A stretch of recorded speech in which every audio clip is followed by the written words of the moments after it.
Good morning. Good morning. Good morning. Good morning. Good morning. Good morning. What's going on, man? What's going on, people? Miss A, DeMariano in the building. What's going on, big man? How you feeling, man? What's good? Good to have you on the channel yesterday, DeMariano. Nice, pleasant conversation, man. I really enjoyed that. Ernie V in the building. I'm still tripping off that nose, though, dog, because I saw the same thing, man. For people that don't know, DeMariano was on the channel yesterday, and he said, man, it really bothers him that the Terence Crawford got a dark skinned face and a light skinned nose. God, dog, man, I saw that 100 times, dog, and I've seen that on other people too, and I always thought that was funny, man. That shit's funny, man. Ernie V in the building. What's going on, man? Cal Cooler, what's up? Chillville in the building. What's going on? Ajay, what's happening? Valley in the building. What's going on? HMC3, what's going on? Look a fella. What's going on, look a fella? What's going on, look a fella? Hold on, man. Let me see this something real quick. Yeah, look a fella. What's up? What's up? What's up? What's up? What's up? Alchemical Chaos in the building. What's happening with you? Be easy. What's good? Wilbert Rogers in the building. What's going on? Dontre Thomas. What's happening? T Wells in the building. What's good, man? What's good? Said the biggest fish. I'm the biggest fish. I'm gonna make a song just like they have. I gotta move this because I can't read it. One for the biggest bird. I'm dead. I'm going. Good morning, everybody. Hey, man, that press conference was funny. That press conference was funny. Man, that press conference was funny. Errol Spence Jr. is a funny dude, man. Somebody asked me yesterday, Barbara D's sister, good morning, beautiful. How are you? Hope that you're doing well. I hope the sun is shining on your face. I hope you're in a good mood. Hope your coffee's hot. Hope your breakfast was good. All of those things. Advanced intellectuals. What's happening with you, man? Yeah, that was hilarious. DH in the building. Robin Tobin, what's up? Hey, Carlo Realis, I'm good. I can't complain. You know what I mean? Pushing it along. I got to file my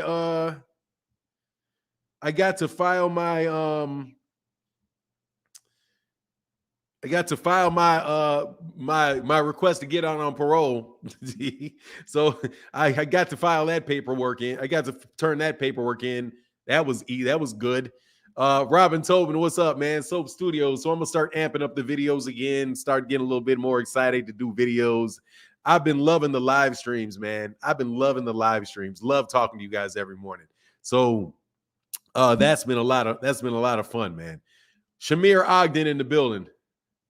Yeah, he's talking about them BS sanction fees. Yeah, I didn't like that he said that, though. I don't like that he said that, man. I don't like that he said that.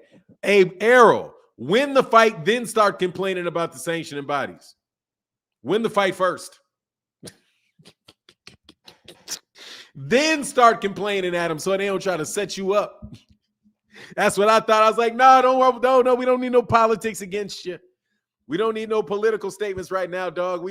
Don't need no political statements right now, Errol.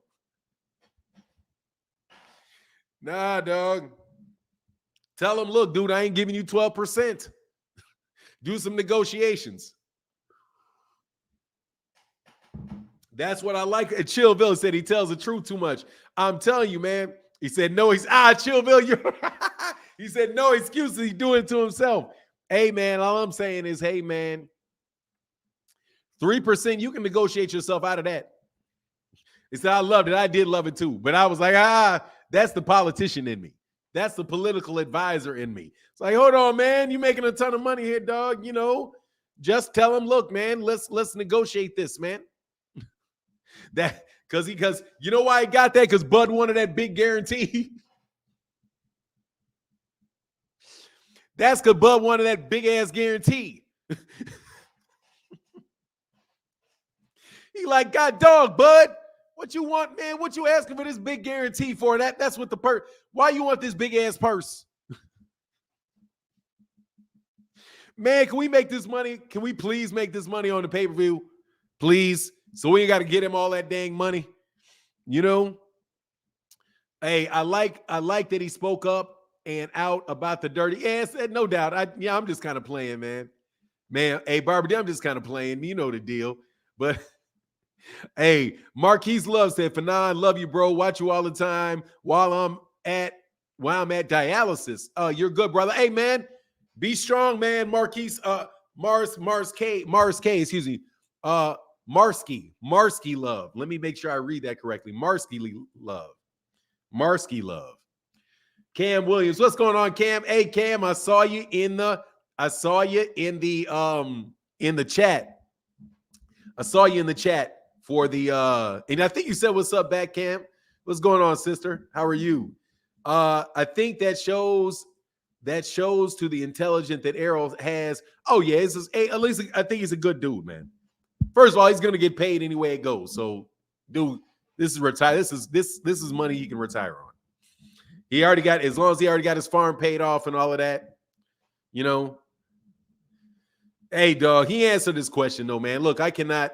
There was Diana Branch had something on Instagram today. Shout out to Diana Branch. Said, do not rejoice in the humbling of others. You ain't got to cry about it, but I am not going to rejoice in the humbling of others. Because God will turn around and look at you and do the same thing to you. So ain't nobody above getting checked. Okay. It is what it is, dog. You know what I mean? But I thought that Errol was nice to actually answer the question. It was nice of him. I think he's a good dude, man. That's why I like Errol. I think Errol's a nice guy.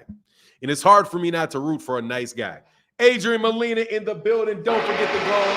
Gonged up, brother. Gonged up. You know what I mean?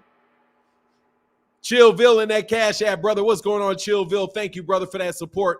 He says support for Team Crawford. Shout out to Team Crawford. May all of your broken bones heal after the fight. And heal. Shout out to Team Bud. May you wake up in the fourth round, in the middle of the fourth round, sitting on your stool, but yet have no lingering difficulties. After that, dog. Seriously, man, this fight's about to happen, dog, and them dudes disrespect me too much. I gave them all the credit I want to give you, dog. But seriously, man, nah, man. I've been noticing something about them, dude. Let me tell you something, dog. Have you noticed? Did you notice? Shout out to everybody, man. Much love in that Cash App, though, to my guy Chillville, Team Crawford supporting, though. You know what I mean? Team Crawford got paying fans, dog. He got, but look, did you notice how when Terence Crawford was asked the question, what's going on, Fresh Baker? Did you notice when Terence Crawford was asked the question, hey, how do you feel about being the favorite to the fight? Do y'all remember when he said that? Let me tell you what I don't. I'm telling you I don't appreciate. Barbara Davis in the bill said, keeping the channel alive. Yes, you are, sister. Thank you for that $5 holiday. Thank you. Thank you. Thank you, thank you, thank you, thank you, thank you, thank you, thank you, thank you. Thank you, Barbara Davis, for that support. And Sister Aisha, thank you, beautiful. Thank you so much. And I'm sorry if your husband gets mad. Sorry about that. I will, Mrs. Beautiful with the lucky husband, with the $5 holler. Thank you so much. Thank you so much, sister. I appreciate it. Thank you. You said, nope, I didn't see it. I didn't like that at all. That was some BS. He was very disrespectful, and I was very disappointed. Yeah, dog, like, I'm sorry, man. I can't root for you. Yeah. Just tell your husband. Don't come looking for me. Just Mrs. Beautiful. Because I know you're married. So don't get me wrong. Bud gonna shock all the doubters there. Bud ain't shocking nobody if he wins a fight. Stop it. But y'all got to stop crying. So what Bud did was, I'm telling what Bud did. What Bud said in the press conference was this. Yes, ma'am. Aisha, thank you, sister. What Bud Crawford said was, Brian Custer said, hey, you are the favorite in the fight, the betting favorite in the fight. How does that make you feel? And he said, yeah, because everybody knows I'm gonna beat him. But then he turns around and starts talking about all the haters and all the doubters and everybody that's hating on him. EJ, thank you, brother. Hey, all right, brother. Like I said, EJ, I got a new Cash App, so it's no longer EJ. It's E Old School. I never left. That's what's up, EJ. Hey, brother. Hey, thank you for your support, bro. You've been a supporter for a while. Thank you. Chillville in the building said, I just think Bud's skills are better than Spence's. Hey, man, that's fair. Much love in that Cash App, brother. $3 holler for my guy, Chillville. No, that's fair. That's 100% fair. Like I'm never going to say I understand why people would think Errol Terence Crawford wins. I don't agree. And ultimately, we're going to find out during the fight.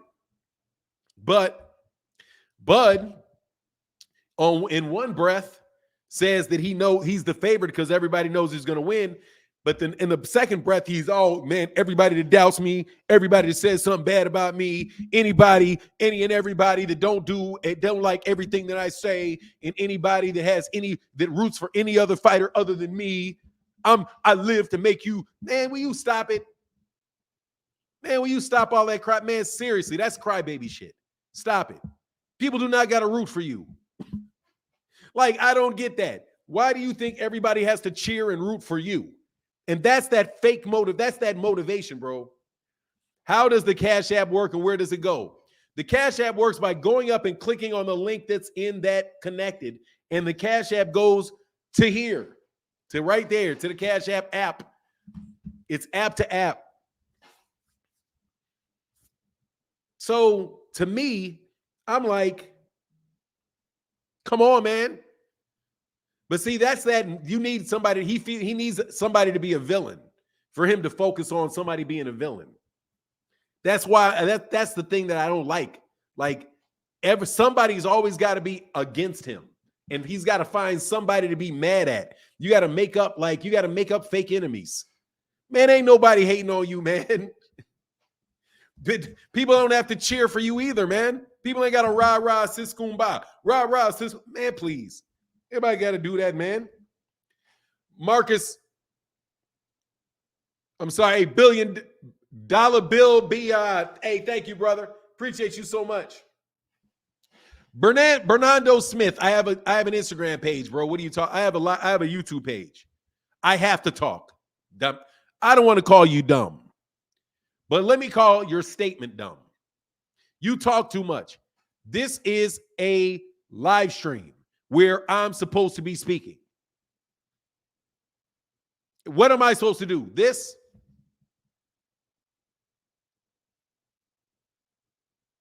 Is that what you came for? To see me stare at the screen? Hey, man, I'm not that good looking. Maybe I'm sure there's people that can just sit there and make a living doing this. I'm sorry, brother. I have to speak. You talk too much. No, y'all cry too much. And I'm going to tell you, man, as grown man to grown man, y'all cry too much.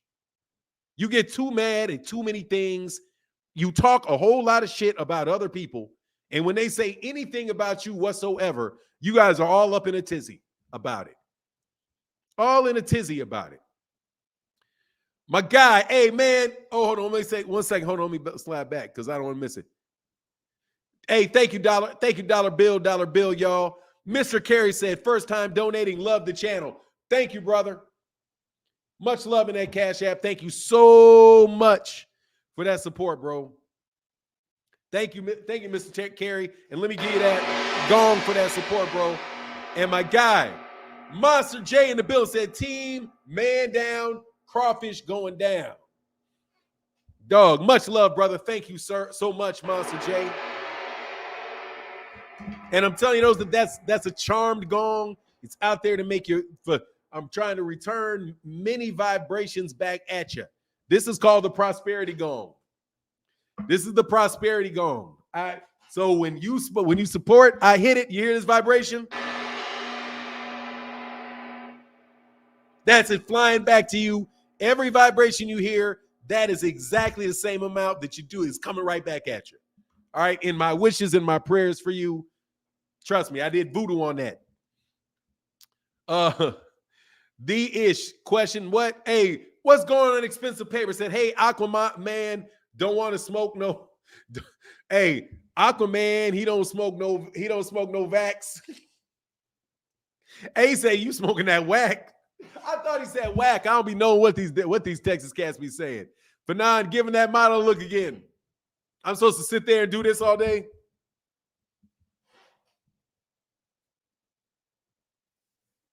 You want me to purse my lips out? Like that? Take them pictures with their mouth half open? Man, look out of here, man. Hey, look, that man said, now you smoke. He said, man, I'm that type of bud you smoke, and you be like, boom on your ass, like, man, you smoking that. Hey, dog. I think he was talking about them clickums, dog. We don't smoke them clickums. Hey, dude, I ain't gonna lie, dog. I like Errol, dog. You guys can make me feel, you can say whatever you want to say, dog. I like Errol. You don't have to like me. I like that dude because he tells the truth. God, dog, man, tell the truth, man. Hey, expensive paper, thank you, brother, so much for that support, bro. Thank you so much for that support. And my guy, Scorpion in the building. 2182 with the $5 holler. Thank you, Scorpion. And I'm just going to call you by your first name. Thank you, Antonio. Thank you, brother. I appreciate you. Oh, he said whack wet PCP. Oh, yeah, dog. He said, yeah, we don't smoke that. Hey, dog, look, I ain't smoking nothing. Buzz said, we don't smoke over here. We don't drink over here. Y'all don't. Why do I have a hard time believing, dog, that nobody over there smoke or drink? I got a little bit of I don't know about that. You gamble, you get shot in the head. Oh, that's bad. I don't want to joke. Sorry about that. Apologies for the shot in the head joke. Something happened and something ain't right. It's legal in Vegas. Say, man, I ain't breaking no law. Hey, dog, I saw, man, screw Stephen A. Smith, man. Stephen A. Smith, will you shut your ass up? They said, hey, how you going to catch Moby Dick with a fishing pole? You not. You're going to get drug under the damn water, dog, and slapped up all over the place, dog. People kill people in the ocean, dog. Do you know what a shark will do? You know what an orca will do in what he say? Hey, hold on. I said, let's talk boxing. Hey, what's going on, man? Easy Dinero. Thank you, Easy Dinero. Said, let's talk this boxing. Yes, sir. And everybody stole my motto. Let's talk this boxing. Bro, that's my motto, and all y'all started stealing my motto. I know you did. I didn't hear that before. When I was like, hey, man, let's talk boxing. Let's talk this boxing. Let's talk this boxing. All of a sudden, it's, hey, man, let's talk this boxing. I think y'all stole my stuff. I ain't gonna lie, bro. Because that's mighty prevalent right about now. Let's talk this boxing. From people that don't even speak like that. That was my inner Negro, okay? All right, I grew up around a lot of white people. So a couple things that I actually say that sounds like black people, I'm very, very proud of. What Smith say he can't. Oh, man, he wasn't talking about no boxing, bro. Oh my God. Yeah, I did, Drew. Hey, I want to. Hey, man, he need to lose that damn weight. Brother, you got to lose that. You got to get that off you, bro. Hey, all love and all of that, dog. Hey, dog, ain't nothing more important than Bomac than getting that off of him. You got to get that off you. You no joke, dude. I'm telling you, man, Bomac need to like sit down for like a year and not do. You get this, he gets his money, dog. He need to let them other two dudes train, and he need to take care of his health for a straight year, bro. Like, cause dude, he can barely breathe, and he is bigger than he's ever been. Dog, I'm trying to get this weight off me. Something fierce, man. I'm 54. Bomac gotta be in his pushing up on his 50s. If Bomac's not already 50. If he's not already 50, nah, bro, that shit, no, dog, you got to get that shit off you. You got to get that off you, brother. You got to get that off you. Screw how you look and all of that. He's in the gym too much to be that big. No, he got to stop eating. Dude, he's got to change his diet. He's got to get on a caloric. He's got to change what he eats and how much he eats and exercise. But whatever the case is, bro, whatever it is, you got to get that shit up off you badly. You got to get that off you badly. Cause nah, dog, that's I'm a big dude. My dad was a big dude. You got to get that shit up off you. You can't eat Cheetos, man. That's straight. You can't eat Cheetos, dog. I can't eat Cheetos. I cannot eat Cheetos. I'm indulging. I'm starting to feel guilty when I eat hot buttered popcorn. Like, you know what I mean? You got to, man. You got to. Just truth, tell truth, shame the devil. You got to, bro. Hold on 1 second. But nah, dog. I'm seriously, man. I like Errol in this fight. Ain't nothing guaranteed, but I like Errol in this fight. Hey, Mr. Smith. Hey, Yanni, thank you, brother. Said big fish, man down, strap season. Yes, sir, brother. I've never seen a trainer that big. He need to change the diet and some lipo. I mean, I can't speak on the lipo stuff, but he got to do something, dog. You got to do something. You got to do something. God dang. Mr. God dang. Park in. God, dogs. Ugh. Hey, Mr. Paris said, hey, he better have a submarine because Moby Dick about to flip his boat and drown him. Man down, put him in the dirt. Strap season, smoking on that bud, busted gloves. Richard Paris ain't playing with you, man. Much love in that $5 holler in that Cash App, brother. Shout out to wherever. Where are you, brother? Yes, sir. Hold on, I got to do something.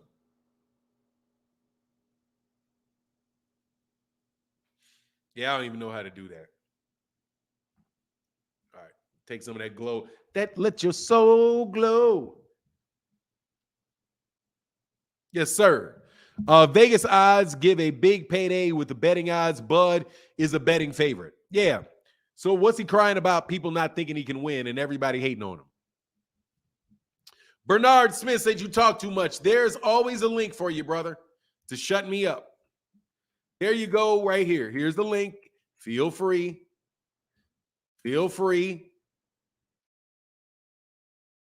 Captain Ahab died trying to catch Moby Dick. Let me tell you, man, Bud kind of small, homie. Bud kind of small.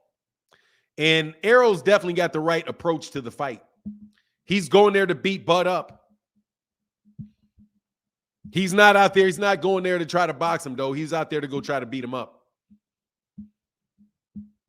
And I like that approach. That's why I like him in the fight, because he's going to beat him up. And he can outscore him. And he gives him his respect. All of this psych job stuff going on, bro. I'm not buying it. But again, the size difference was apparent in the second press conference.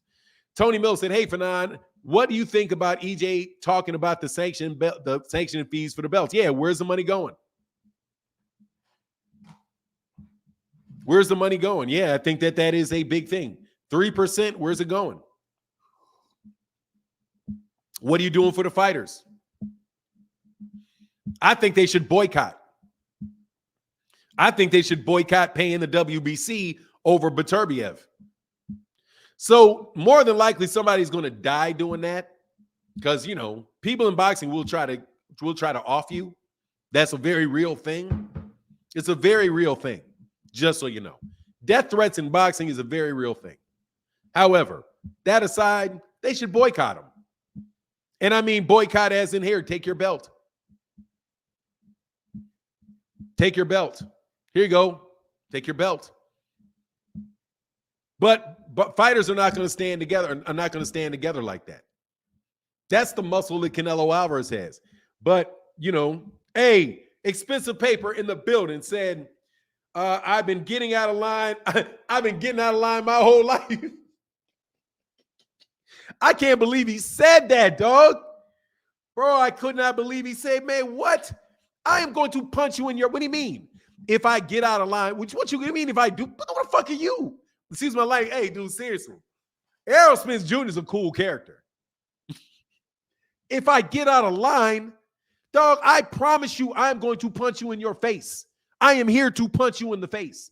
I am not about to sit up here and do what you tell me to do. I couldn't believe that was the line. Get out of line. I promise you I'm getting out of line. Dude, I'm telling you, there's a lot of intimidation for Bud. Dog, there better not be no smoke and mirrors, man. You better not be smoking mirrors, dog.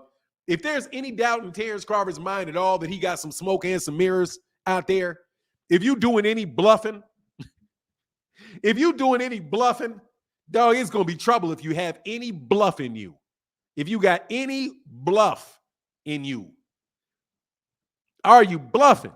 Have you been bluffing people? See, I like what DeMariano said yesterday. He said he'll throw that hook out there just to tell somebody, oh, that hook is coming. Dog, you got any bluff in you? Like every time he gets hurt, he starts, that's a bluff. That's a bluff. Like, hey, when you hurt me, I'm coming right back at you. Come on. Oh, yeah. Oh, no, he came right back. That's called a bluff. Deontay Wilder should have just went bananas on Tyson Fury when he got back up. Instead of all this, he's like, yeah, rah, rah, rah. That's a fucking bluff.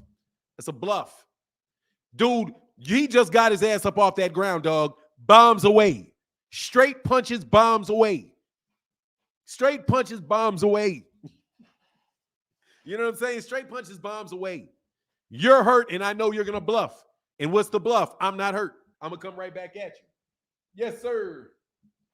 Ray, hold on. I think I got you one time, Ray. Hey, Richard Harris, thank you, brother.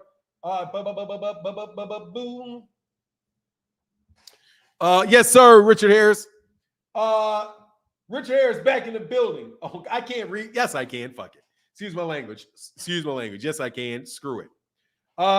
Even Blue Blood got smoke. Errol said, "Man, get out my face, you fake." He didn't say exactly that, but yeah, he did get that smoke. Like I wonder why you switched up. First of all, it was a double switch up. I don't even know why y'all don't get that. It was a double switch. Them was never with Errol. Been trying to tell y'all that. Look, man, seriously, man, I'm been it. I ain't in it, really. But y'all keep putting me in it. Dude, it was a double switch. He switched back. Y'all didn't listen. Telling y'all did not listen. There was a double switch. Flipped. And I switched them back. Mr. Pragmatic, where are you, bro? Mr. Pragmatic, where are you? The only person that remembers. No. It was originally all Bud. Then I flipped him because it was a debate and I flipped him. And then it became all Errol because Errol got popular. And then it went back. Y'all need to understand how people be doing, bro. And it's not one person. A lot of cats are like this. A lot of cats are like that. A lot of cats are like that. That's why I get so sick of y'all acting like I'm phony. I'm not phony. I'm not clickbaiting you. I've been supportive of them. Of everybody I've been supportive of the entire damn time. Except Canelo, because he popped dirty, and I couldn't do it no more. No, man. No. Telling you. I've been consistent. The entire time, bro. Consistent the entire time. I told you BLK Prime was going out. Man, it's gone. Man, I had all kind of cats mad at me about that shit. Look, man, don't get mad at me. Don't get mad at me. I mean, or get mad at me. But God dog, if what winds up happening is what I said is going to happen, then dude, get up off of me. You know what I mean? And come back and be like, hey, man, you were right. Hey, Monster J said, Bomac better call Blu-ray all day. Hey, what's going on to my man So Deep? Hey, So Deep. I got to ask you a question, So Deep. In the triple jump, would you jump off your strong leg first or your weak leg first? I have to ask this because I was going to have a debate with somebody because I thought that was dumb. Somebody said, "Hey man, he was like a state qualifier in the triple jump." And he said that he jumps off his weak leg first, so his last stage could be his strong leg. And I was like, why would you hop twice on your weak leg? But my weak leg was really, really weak. Like, because I blew out a quad. So really, really weak second leg, left leg. Anyway, not need to talk about that for a long time, but I'll be interested in your take on that. Because Mike Conley did that too. I think Mike Conley jumped off either leg. It was crazy. I was watching the dunk contest because I was trying to figure, what did Mike Conley do? And Mike Conley jumped off of his left leg first. But then I saw him dunk on a dunk contest off his right leg. But then I also saw another one where he jumped off his left leg. Mike Conley could just do what the fuck he wanted off of either leg. He was just like, I think that man was perfectly balanced. I don't think he had a weak leg. I answered my own question. Mike Conley didn't have a weak leg. He could jump the same off either leg. Damn, that's cold. Anyway, sorry. Strong, weak. No, it's not strong, weak, strong. It's got to be strong, strong, weak, or it's got to be weak, weak, strong. Because it's two legs. Because it's two legs. My last leg was my strong leg because I typically the long jump in the best phase, so I use the strong leg last. Yeah, that's weird. Man, I wish I could have used it. I probably should have switched up. That's interesting. Yeah, I was wondering about that, man. Mike Conley can't dunk. Mike Conley, first of all, I'm talking about Mike Conley Sr., his father. And his father is a silver medalist in the long jump and a gold medalist in the triple jump. His Mike Conley can dunk. His father. It's Mike Conley, his father. The real Mike Conley, his father. His father. Anyway, that's interesting to know. I should have switched up. Anyway, let's get back to this boxing. What's going on, DJ OC, in the place to be? What's going on, man? Hold on one second, man.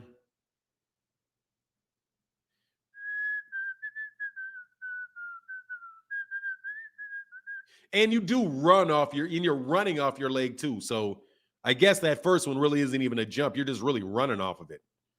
Ooh, that's awkward though. Hold on one second, man. Anyway, man, back to this boxing.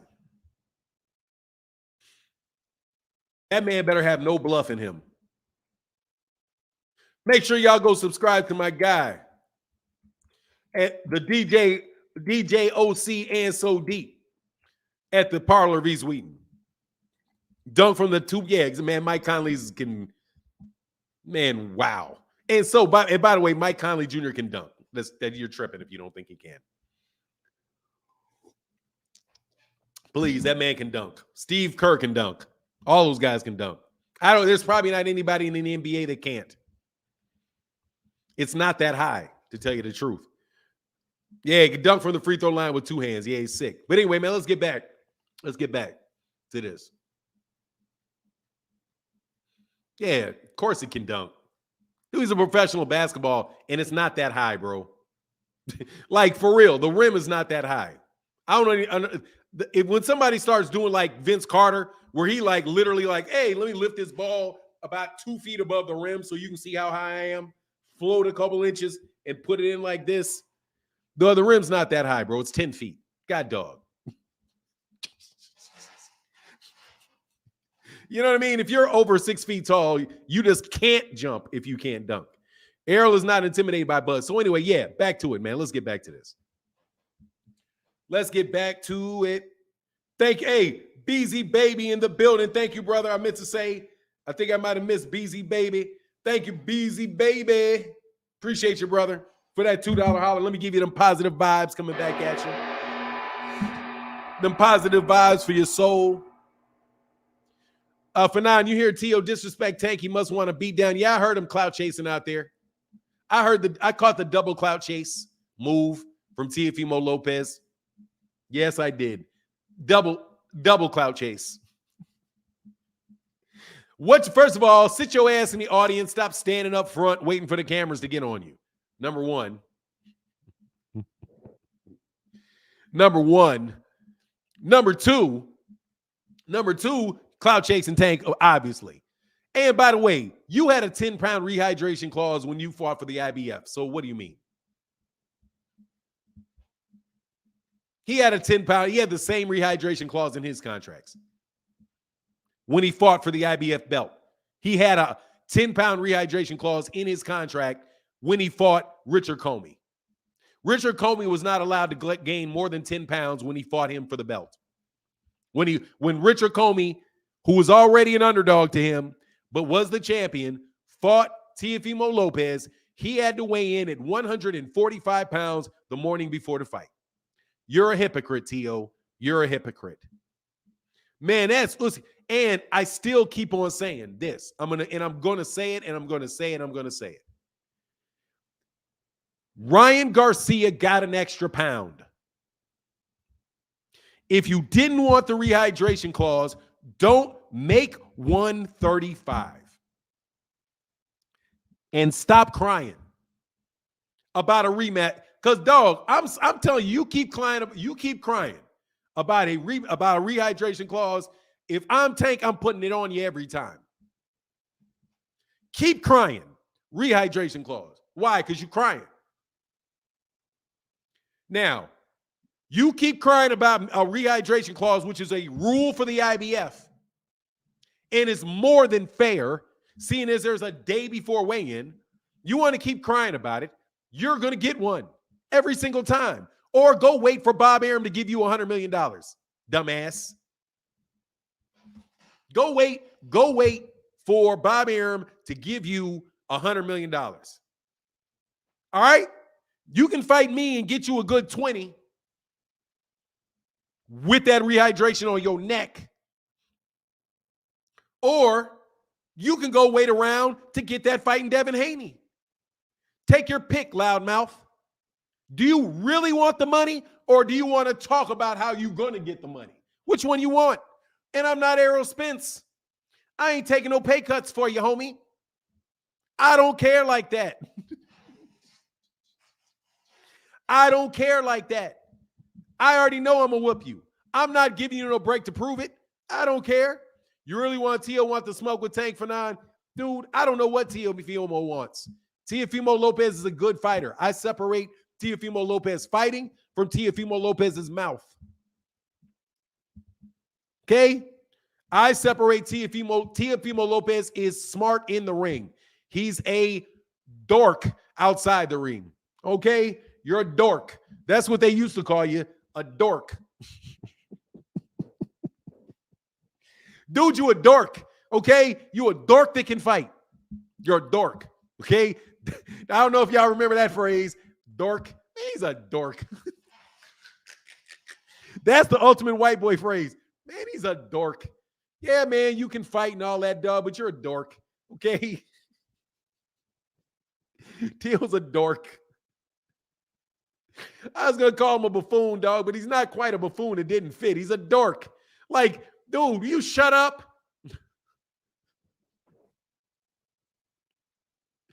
Dog, will you shut up? You have a skill called fighting. Do that. Okay? We brought in Bud Light. We got J-Lo. Man, will you shut up? You a dork, dog. You a dork. You know what I mean? You a dork with money. Like, and I mean it, man. It's a lot of these dudes dorks, man. Like, man, will you shut up? So anyway, Teofimo Lopez, I mean, dude, I could go in on Teofimo Lopez for days, dog. I could go in on Teofimo Lopez for days. All right, but I'm trying to be good. But I'm not going to be good no more, man, because being good don't get me nowhere with y'all. Being nice to Bud is like a waste of time. Because you know why? Because he's always looking for an enemy. Let me find an enemy. Who can I find? Oh, yeah, I know you like me. You get out of my way. You're a fan. Get out of my way. Man, yeah, I know you like me. Get the fuck out of my face. Yeah, I know you cheer me. Why would I care, man? Why would I care about somebody that's going to support me, man? Get out of my way, man. Stop clout chasing me. Who doesn't like me? I need motivation. Who doesn't like me? Who said something that I don't like? Oh, you hating and you lying. You don't even know what a lie is. You don't even know what a lie is. A lie is not something that is just untrue, that you don't agree with. A lie is when somebody is misrepresenting something on purpose. That's a lie. All you do is hate and lie. Man, stop. Who got smoke for Bud? Errol Spence got smoke for Bud in the ring. But Errol don't seem like he need smoke. He's like, look, dude, I like it better. I like to beat up on friends. More seriously though, that's serial killer move right there. Like, hey man, I only really want to hurt the people I like. Because hey, if I like you, I really don't want you, and I think I'm ever going to speak to you again. I don't want you to ever win. I was like, that makes so much sense. But it's so anti-me at this. Like, that's not how I think. Like, I never wanted to beat my friend at anything. Like, I ain't gonna lie. I didn't. I would go just hard enough so that I could win here and there. You know what I mean? Like there'll be something you can't beat me at. But I want you to win. I want you to be happy. This dude said, nah, dog, I don't have to be mad to want to hurt you. Dude, Bud Crawford cannot even get under his skin at all. Cannot get under Errol Spence Jr.'s skin for nothing. For nothing. If I'm around you all the time and you beat me, you get trash talk the whole time. I mean, look, I don't really care. I want everybody to do well. That's just me. That's why I'm not a fighter. I probably am more like Bud in that I really need for you to piss me off so I can get motivated to beat you because you piss me off. But that's being emotional. You're needing the emotion. And when the emotion's not there, what are you going to do? Errol's not giving him anything back. It's not giving him anything back. As I'm just telling you, that's just an interesting perspective. But the thing, they said there's a pecking order for nine. I want to be first. I'm okay with not being first as long as I get mine. I'm okay with not being first as long as I get mine. I'm okay with not being the best looking as long as I'm getting mine. I don't have a problem with somebody having more money, more things than I have, as long as I'm getting mine. And yeah, I do get inklings of, oh man, if I'm not feeling comfortable in an area that I want to excel in and somebody else is, yeah, I start feeling a little uncomfortable then. But as long as I'm getting mine, I don't care how much you're getting. Because dude, we're all sitting here breathing the same air. We're eating the same food. We're eating the same food, man. Trust me.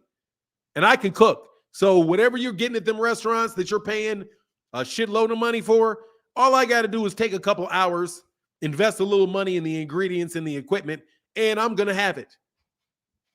No joke. I'm going to have it. It may take me a couple times to learn how to cook it and get it right where I want it, but yeah, I'm going to get it. I'm going to get it. You know what I mean? So I'm feel good because like I don't need that for myself. But other people, I see that they do need that. And like, you know, it is what it is. But that whole conversation started with, look, man, I don't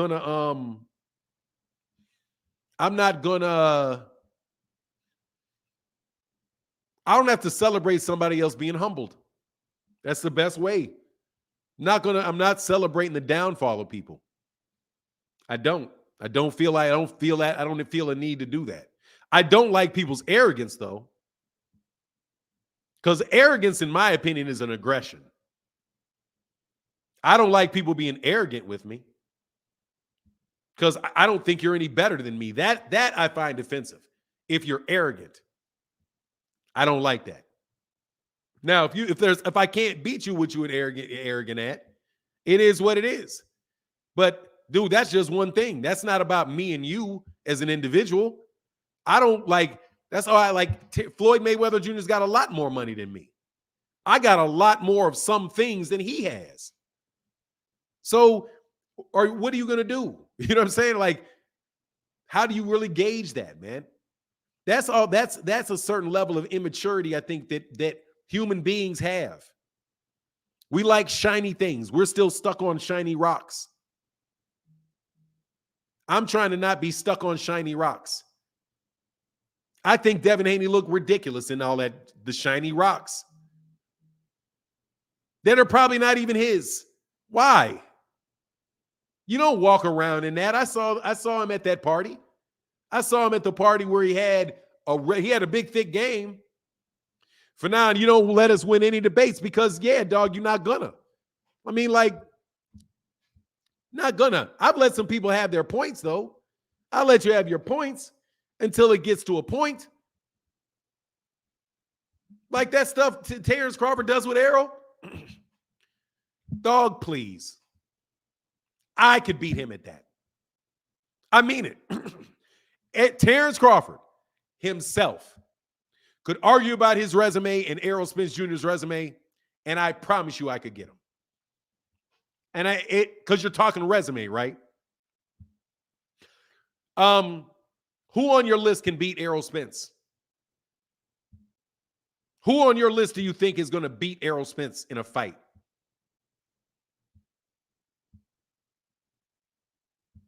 Into the talk.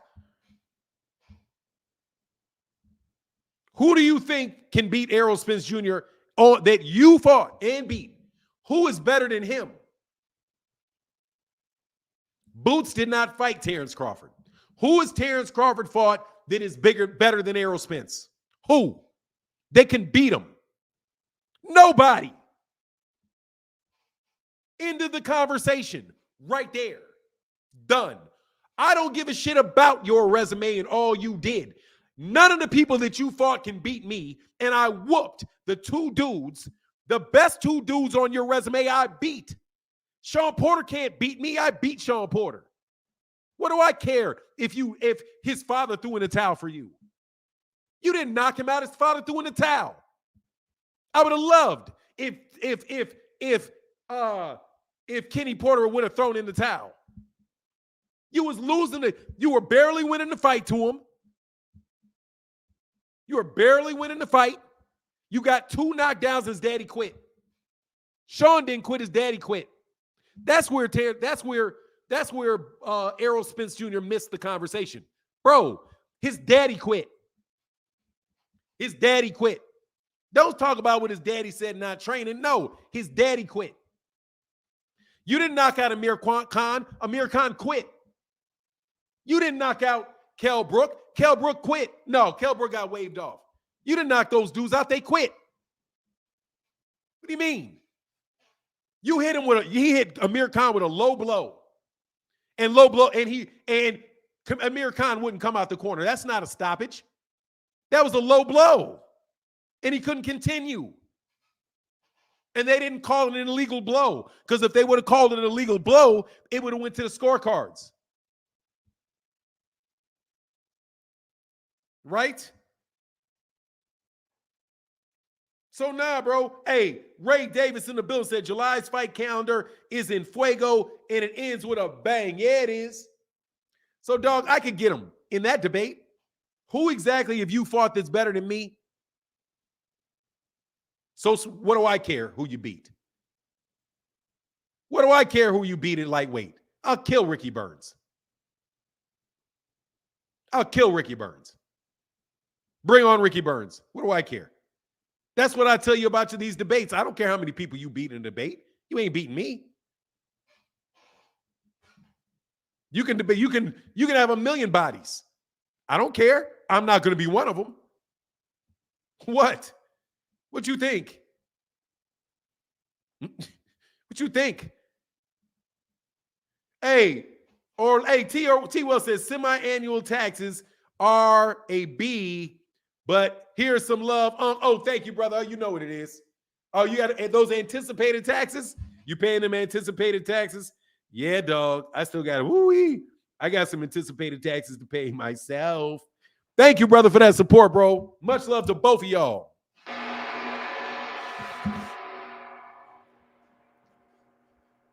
Errol did not stop Ugas. He got waved off. So what? Nobody's talking about him stopping somebody, Demo. So what that he didn't stop him? That's not the point. Once again, like I'm telling you, you guys, Demo hit the link. Bro, I'm going to tell you, man, I'm going to make an example of y'all, bro. I'm going to make an example of you. I'm going to already tell you what I'm going to do to you, and I'm going to do it to you. I already know what I'm going to do to you. I know exactly how the conversation is going to go, and trust me, I'm focused. Hit the link. Hit the link. Smash. Hey, what's going on? Keys to the game. Made. Yes, sir. You know what it is. We support all day. And my guy, hey, Ray Davis back in and said, Errol telling, hold up, man, stop. Dog, come on, man. Don't pull me into that, man. Dog, don't pull me into that. I appreciate that support, though. Because, dog, I just tell you that you're wrong. Dog, come on, man. David Daniels in the building. What's going on, man? What's up, Fanon? Man, I can't complain about a thing. What's going on with you, brother? Hey, listen, though. I fuck with Bud. I fuck with Errol tough, but you can't take nothing away from neither one of them. Not Bud or Errol. True. They both great. You said Bud didn't stop. He got waved off. Errol didn't stop you, Dennis. He got waved off. And? Right? So? That's TKO. That's so? TKO, right? No, so he didn't stop him. No, he didn't stop him. You just said he didn't stop him. You just said he didn't stop him. Technically, a wave off is a stoppage. It's a TKO. You said he didn't stop him. Yeah, he didn't stop you, Dennis. There you go. So he didn't stop him. Yeah. He did not stop him. You were saying Bud didn't stop him when he did stop him. He stopped Kelbrook. He didn't stop him. His father threw in the towel. All of them. He threw in the towel. His last 10. He threw the towel in. He didn't stop him. That's a stoppage. That's not a KO. Listen to the words. He stopped the fight. Listen to the words that I'm saying. He. Do you know what he means? Yeah. He is Bud, right? Bud. Right? Yep. Bud did not stop him. Who stopped the fight? Who stopped? Sean Porter stopped? Who stopped the fight? His dad stopped it because he seen what was coming. So thank you very much. His dad stopped it. What did Dad say? Every time I don't care what his dad said. His dad said stop the again. I don't care what his dad said. His dad stopped the fight. I didn't say it wasn't a TKO. All right, let me ask you this, Fanon. Let me ask you this. No, I am not answering no questions. No. We are going to finish this point, and we're going to finish this point. You're not going to move off to something else. No, I said you're not moving off. I said he did not stop him. That's what I said. He did not stop him. I did not say he did not get a TKO. He did not get an RTD. I said he, Bud, did not stop him. Watch this. Deontay Wilder stopped Robert Helenius. Stopped him. You know how he stopped him? Because he cut off his consciousness. No, I'm not talking about whether it's a TKO or a KO. I said he did not stop him. He did not stop him, is what I said. You agree that he means Terence and that his daddy stopped it. I'm not listening. You listen. It's already over. You know this. You know he did not stop him. He did not stop him. That's what I said. If he wouldn't have stopped the fight. I'm not talking about wouldn't have. I said he did not. I know. I'm saying if he did not stop the fight, I'm saying Sean Porter and Bud Crawford. If his dad wouldn't have stopped the fight and then he would have got seriously hurt and then people would have been complaining like, oh, why the corner ain't stop it or why the ref ain't stop it. He already got dropped twice. He knew his son was on his way out the door. He don't want his son to get hurt for life. Who is he? Let's go back to this. All that bop you're doing. Who is he? He is Sean Porter dad. Thank you. Who stopped the fight? Sean Porter dad. Thank you. Terence Crawford did not stop the fight. You want to justify it. All you're doing is justifying it. No. That's all you're doing. No, you're trying to give me an explanation. You're trying to give me an explanation. A TKO, a KO, Dude, or a knockdown. You're trying to give me an explanation. If it don't go to full round, if it don't go to full 12 rounds, it's a stoppage. He did not stop him. Terence Crawford did not stop the fight. What did it say on the? Oh, okay, let's do this. What did it say in the record book? What did it say in the record book? It says TKO. It said KO, TKO. Out of there. Yes, it does. He did not stop him. Did I say it wasn't a TKO? Did you ever hear me say it wasn't a TKO? No. You saying it wasn't you didn't hear me say that. Stoppage is a TKO. You know. He cannot continue technical knockout. Technical knockout. That's a stoppage. He did not stop him. I said what I said. I didn't say it wasn't a TKO. I didn't say it wasn't a KO. I didn't say anything about RTD. I didn't say anything about that. What I said was he did not stop him. You are saying what I'm saying is wrong at the same time as telling me what I said is wrong. No, I'm not saying you wrong. I'm saying if you want to. Then what you talking to me about? Anything that don't go to 12 rounds is a stoppage.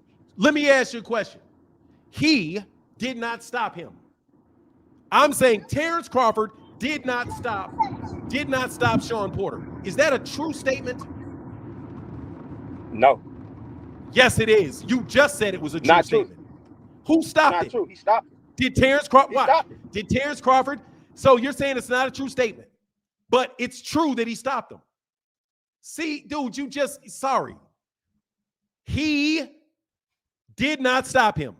I ask you who he is. You say he is Terence Crawford. I said who stopped him in the fight? Who stopped the fight? You said his dad did. Okay, so his dad got in there and knocked him down twice? So he did not stop him is a true statement. But yet you say it's not true. You say it's true, but it's not true at the same time. Listen. All right, now let you talk. No, I'm not going to go anywhere else. Now let me talk. You know. No. Did Sean Porter's dad get in the ring and knock him down? No, you're playing games.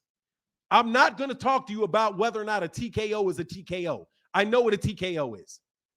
I'm not going to talk about whether his dad would have done this if that happened. I'm not doing that either. What I said is he did not stop him because his dad threw in the towel. His dad stopped that fight, not Terence Crawford. Did his dad knock him down twice? Did his dad get in the ring and fight? His dad didn't play the flute either. His dad, no. Did his dad play the flute? Him out twice. His dad didn't play the flute either. His dad didn't play the piano in the middle of the ring either. Yeah, his dad didn't do a backflip over the rope either. His dad saved his life. Dog, dad didn't do. I don't care what he did. His dad stopped the fight. You in danger like that, you getting dropped back to back like that. If you in that man's corner, especially if you his dad, you don't care about it. Who stopped the fight? Who stopped the fight? When he dropped him twice. Who stopped the fight? Terence Crawford when he dropped him now twice. You're lying. Why are you changing your answer now? Why are you changing your answer now? Because now you got a different answer. Y'all trying to take it away from Bud like now Bud you got a different answer. Now you got a different answer. Now it was Terence Crawford that stopped him. Now it was the two, but before it was his dad that stopped him. We know which one is it? That's his team. That's his team. That's what he supposed to do. Which one is it?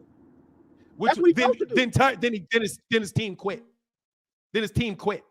Any way you go, bro, you can't get out of this, dog. Any way you go, you cannot get out of that. The fight was stopped by Sean Porter's dad throwing in the towel. That's what is that. That's what stopped the fight, bro. Just admit it, man. Why? I don't care why. Bud did to him, right? Who cares why? What Bud did to him, right? Who cares why? So you don't care about the fight. You don't care about what led to the stoppage. That's irrelevant. That's irrelevant to the point of who stopped the fight. That's irrelevant. He could have caught a cold. His dad could have paid a bet. Oh, I know why he stopped it. Because you know what? Somebody told me that he put money on a 10th round knockout against his son. That could have happened. Since we want to talk about what could have happened, his dad could have done it for this reason. He could have done it because he put in a bet. He could have. Since we talking about what you could have done, so it's possible He could have. I'm talking about what it is, man. You just said we not doing woods and coulds and this. Thank you. So don't do it. He could have stopped it because his son got knocked down twice. So that's my point. So stop doing it. Stop doing woulda, couldas. You think he did, maybe ifs. What I said was that Terence Crawford did not stop Shawn Porter. He didn't stop him. He didn't. His dad stopped the fight. His dad threw in the towel. When you said that Ugas, that Errol Spence Jr. didn't stop Ugas, I said you're right. He didn't stop it. The doctor did. I said that same thing. I didn't say, he stopped him. If you take yourself off mute one more time, I'm kicking you out. I did not say when you said, did he stop? Did Errol Spence stop Yordenis Ugas? I said no. Why? Because he didn't. The doctor did. I didn't say, he would have went blind. I didn't say any of that. So I'm being very consistent. You're being inconsistent. First, you say that Shawn Porter's father stopped the fight. Then you said, he didn't. Like I said, you got yourself off and you get out of my chat. Stop doing that. Like I said, I'm going to finish my point. You don't unmute yourself. Like I said, Terence Crawford did not stop Shawn Porter. They threw in the towel. In my opinion, they threw in the towel early. And he threw it in there not because his son was super hurt and he was going to get beat, but because he didn't want his son to fight anymore for whatever reason. But Bud Crawford did not stop him. He did not knock that man out. He knocked him down twice. He did not knock that man out. That's a fact. Deal with facts. Deal with facts. Not dealing with, if he would, he would have. No, I don't know. What I know is this. When Diego Corrales got knocked down by Jose Luis Castillo and it looked like it was over, guess what happened? Diego Corrales landed they put his ass back out there and said, look, man, you're going to have to get a knockout. And he came and he knocked out Jose Luis Castillo. That's what I know. That's your opinion. Ain't nothing opinion about what I said. I did not say it wasn't a TKO. I didn't say it was a knockout. I said that it was that his dad, Kenny Porter, threw the towel in the 10th round after he got knocked down twice and he was not hurt. So thank you very much. Appreciate your time. And once again, you agreed with me. And then you turned around and changed it. and then you turned around and changed it. Oh, no, Terence Crawford stopped him. No, he didn't. His dad did. And that's a fact. Just like he didn't stop Amir Khan. Amir Khan quit because he got hit with a low blow and he didn't continue. Hey, T-Well said, paying to hear a dummy, he's clueless. Bro, I don't do that. I'm being very, very literal here, man. Okay? And I asked you politely not to take yourself off mute no more. Because I'm going to get my point out. And then I'm going to let you speak. That's how it's going to work. I said he didn't stop him. Though I know what happened in the fight. Well, ain't that a TKO? Did I say he didn't get a TKO? That's not what I said. Did I say he didn't get a KO? No. You want to talk about somebody knocking out everybody that he fought. Terence Crawford did not knock that man out. He did not knock him out. Did not knock him out. Did not knock out Amir Khan. Did not. And it wasn't a situation where the ref went and waved it off. If the ref had waved it off, I'd say, okay, he stopped him. If the ref had waved it off, he stopped him. I'd take that because it was his actions that had his team. That wasn't the actions of him. It was his corner. That man was completely good. Man, please. Anyway, thank you very much for your time and energy. But hey, D-Mode, what is you talking? He was hurt. He dropped him twice. He hurt him. He didn't stop him. Again, you got 5 more years. You got 5 minutes on pause. Hurt him and stopped him are 2 different words. Those are 2 different words. He hurt him. So what? That doesn't mean he stopped him. Sean Porter got up. He got knocked down. He got up again. He was walking around completely coherent, and his father threw in the towel. Bud did not stop that man. His father made him quit.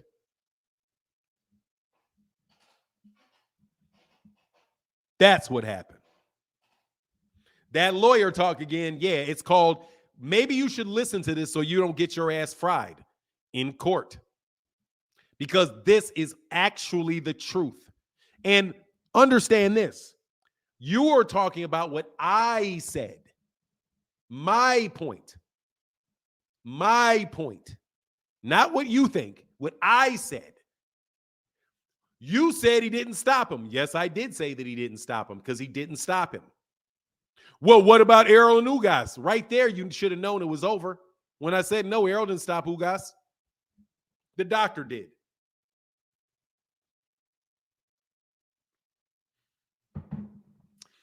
Knoxville Will, there's nothing dumb about that. It is very precise. He got the knockout. He got the TKO. He didn't stop that man. He didn't. The ref did. Would the fight have continued? Watch this. If the fight, since we want to talk about let's talk about the only if that we know the answer to. If Kenny Porter had not thrown the towel in, would the fight have continued? Yes. If somebody quits, you didn't stop him. He quit. He stopped himself. No, the doctor stopped it. But for the doctor stopping it, matter of fact, right there, the doctor stopped it. If the doctor had not stopped it, the fight would have continued. So who was the person that stopped it? I'm using the word stop. I'm not using the word knockout. I'm using the word stop. I'm telling you, man, you some C-ass students, aren't you? Now watch this. What grades did you get in school? What grades did you get in school? You don't got to ask me. You ain't got to answer that question. If you don't understand what I'm saying, ask yourself, what grade did I get in school? I guarantee you got C's. I guarantee you're a C student. I promise you're a C student. And you don't understand why the other ones were getting A's. And you got a C.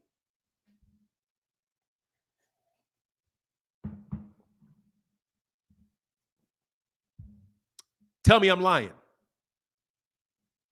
Tell me I'm lying. Arturo said 3.6. You're blocked. I'm not talking to you. Shut up. I said, do not tell me what your grades are. I'm telling you. Look back in your school. If you don't understand when somebody says something, did he stop him?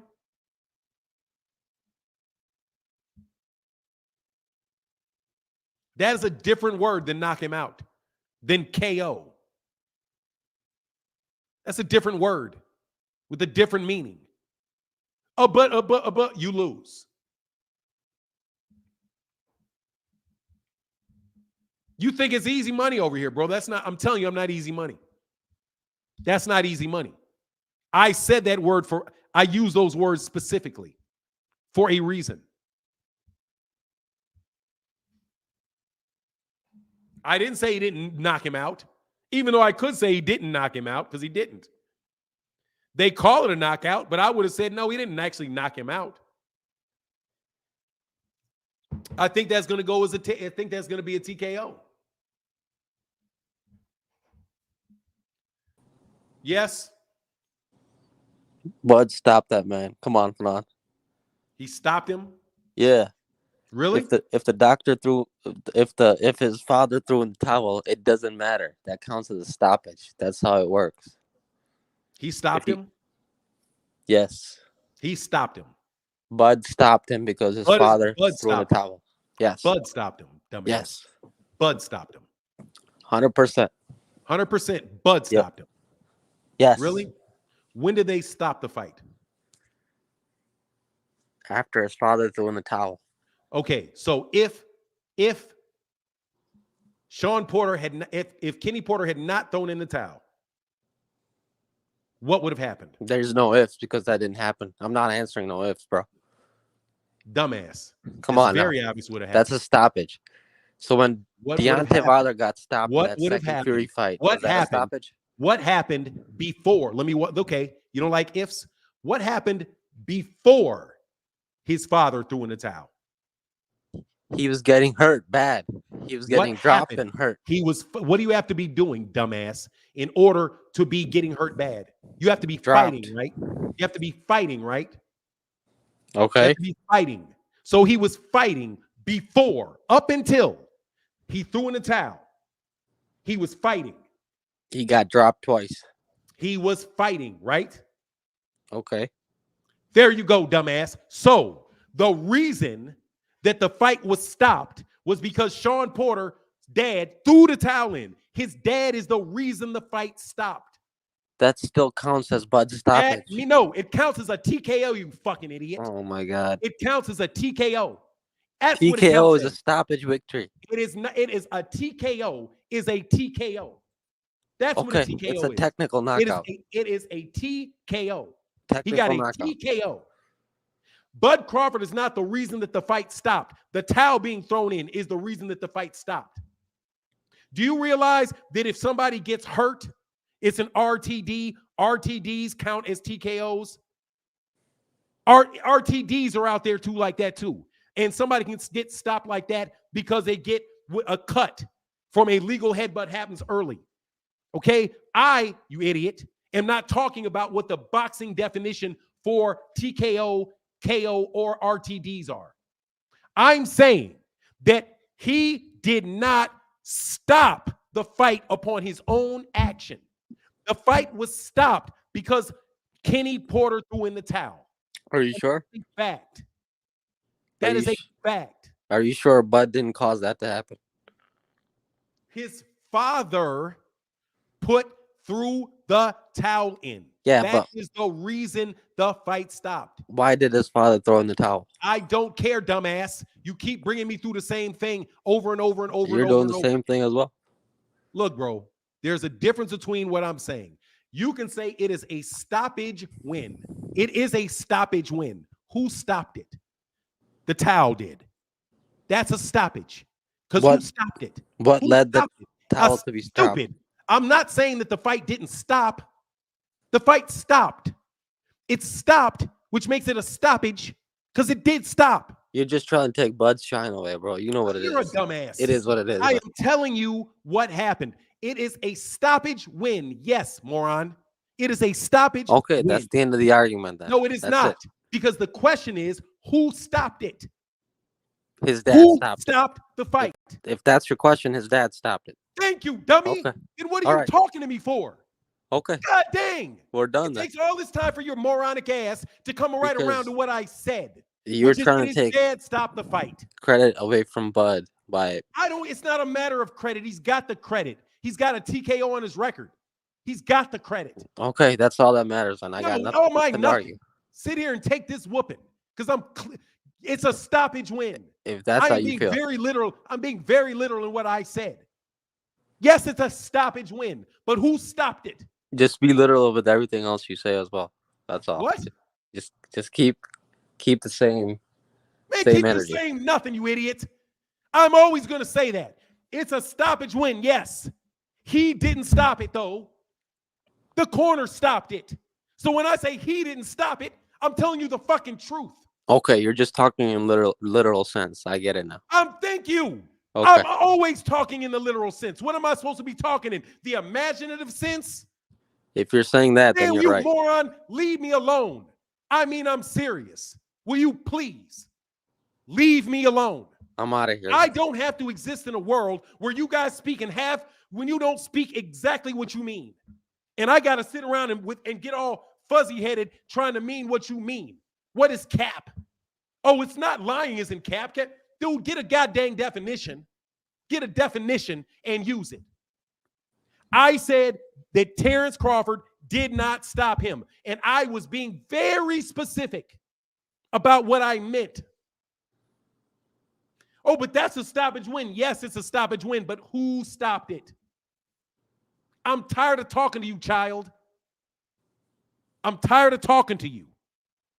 All right, man, I'm out of here. Thank you, and stay the fuck up out of here.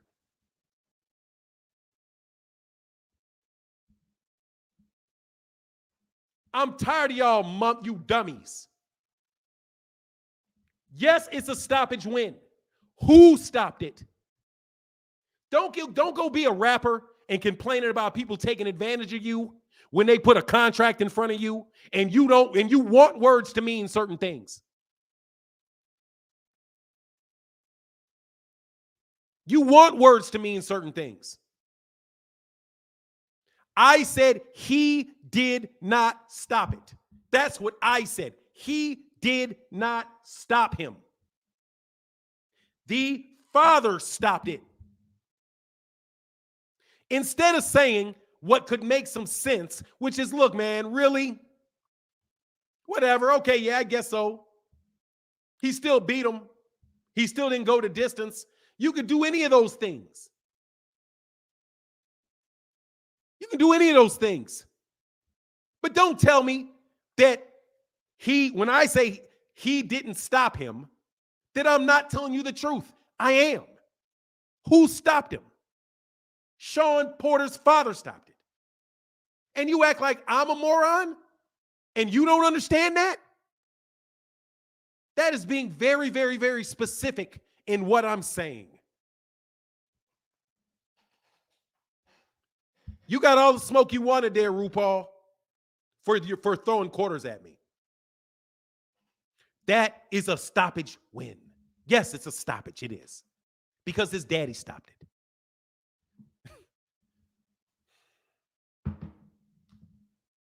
And you morons out here, this is the dumbest thing I've ever heard you say.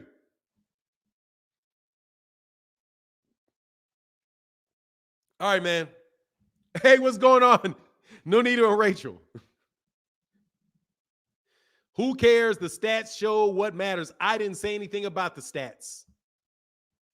I didn't say anything about the stats, did I? I didn't say anything about the stats. Nothing. I said that he didn't stop him. A said, Fernanda, take a deep breath. Don't send your blood pressure up. I mean, I'm for real. Dude, do you understand what sitting here listening to people talk like that is? How like, dude, I listen to you guys all the time say stuff, and I'm like, man, do you think before you speak? Do you think before you speak? I think before I speak. Usually. Sometimes I might miss up a name here, get this back and forth, get it back, get a name mixed up. But I'm literally telling you, no, he didn't stop him. That's what I mean. He didn't stop him. His daddy threw in the towel. His daddy stopped the fight. That is a true statement. And you're trying to act like that statement isn't true. That is a true statement. It's a true statement.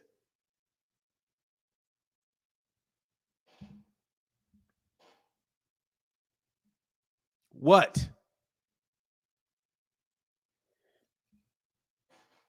How can anyone argue the fact that Kenny stopped it? We all saw it. They can't. It's not Thursday. It's Wednesday, ain't it? It's Thursday? Oh, dog, it's Super Chat Thursday, dog. Hey, shout out to everybody on Cash App Thursday.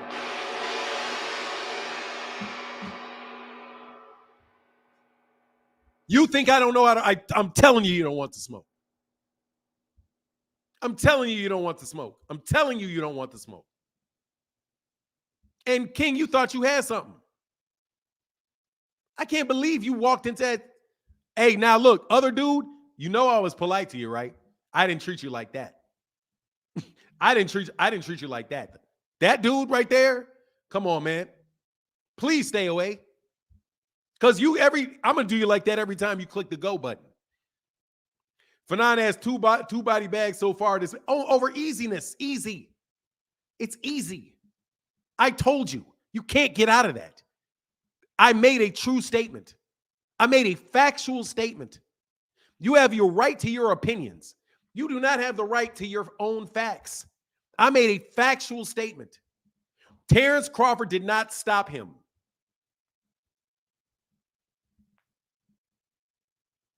He didn't. His father stopped him.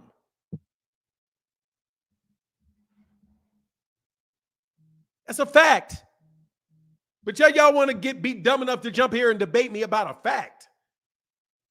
Because you don't recognize a fact when you see one. Well, it's a KO. Yes, I didn't say it wasn't a knockout. I didn't say that they did. On the record, it does not say knockout. Didn't say that. Hey, go out, get a glass of Woodford Reserve on me. Much love, brother. $20 holler. Thank you to my guy, Mr. Pragmatic in the building. Like I said, I could beat anybody in that debate. Anybody in that one, I can get you on that one. Because that's a true statement. And I thought about it before I said it. You think I'm going to be here? For you guys to even think I'm going to sit around and say something like that and not be able to back it up? Any way you look at it, Bud got a stoppage. He got a stoppage. Yes, he did. He got a stoppage. When he did, he got one. He got a stoppage. Yes, he did. You know what I mean? He didn't stop him, but he got a stoppage on his record. Yes, he did. Thank Fanon. I wish you had your energy. I wish I had your energy in the AM. Thank you, brother. Oh, yeah, man. I got all kind of energy in the morning. I'm just not. Hey, thank you for that $2 holler on Cash App Thursdays. Thank you, brother.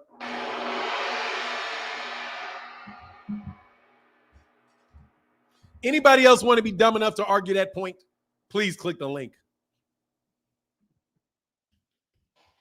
Anybody else dumb enough to want to argue with me about that? I don't care who you are. Mauricio Suleiman, would you like to do that? I mean, anybody. Would anybody? I try to tell you it's the rule. What is a rule? What do I mean when I say this? What did I say? And I mean, what did I say? Terence Crawford did not stop him. His father stopped him. Would anybody else like to argue that? Kenny Porter, would you like to argue that? Sean Porter, would you like to argue that? Anybody on this planet want to argue that? And you guys just take the argument. I just put it out there. And you all just pick it up and start running with it like an idiot.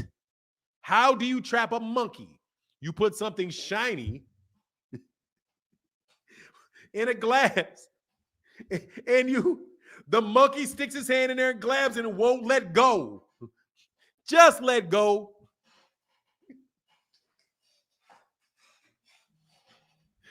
Ooh, dog, I swear, dog. Hey, Mr. Melancholy said, peace, Fanon. King loves your content, and he remained respectful throughout the... No, he didn't respect him. I grew up with white people. He ain't nothing respectful about him at all. Go a bit easy on him when he comes back. No, he's not respectful at all. He's very disrespectful. He's very disrespectful. He's a fucking idiot. So him speaking to me is disrespectful.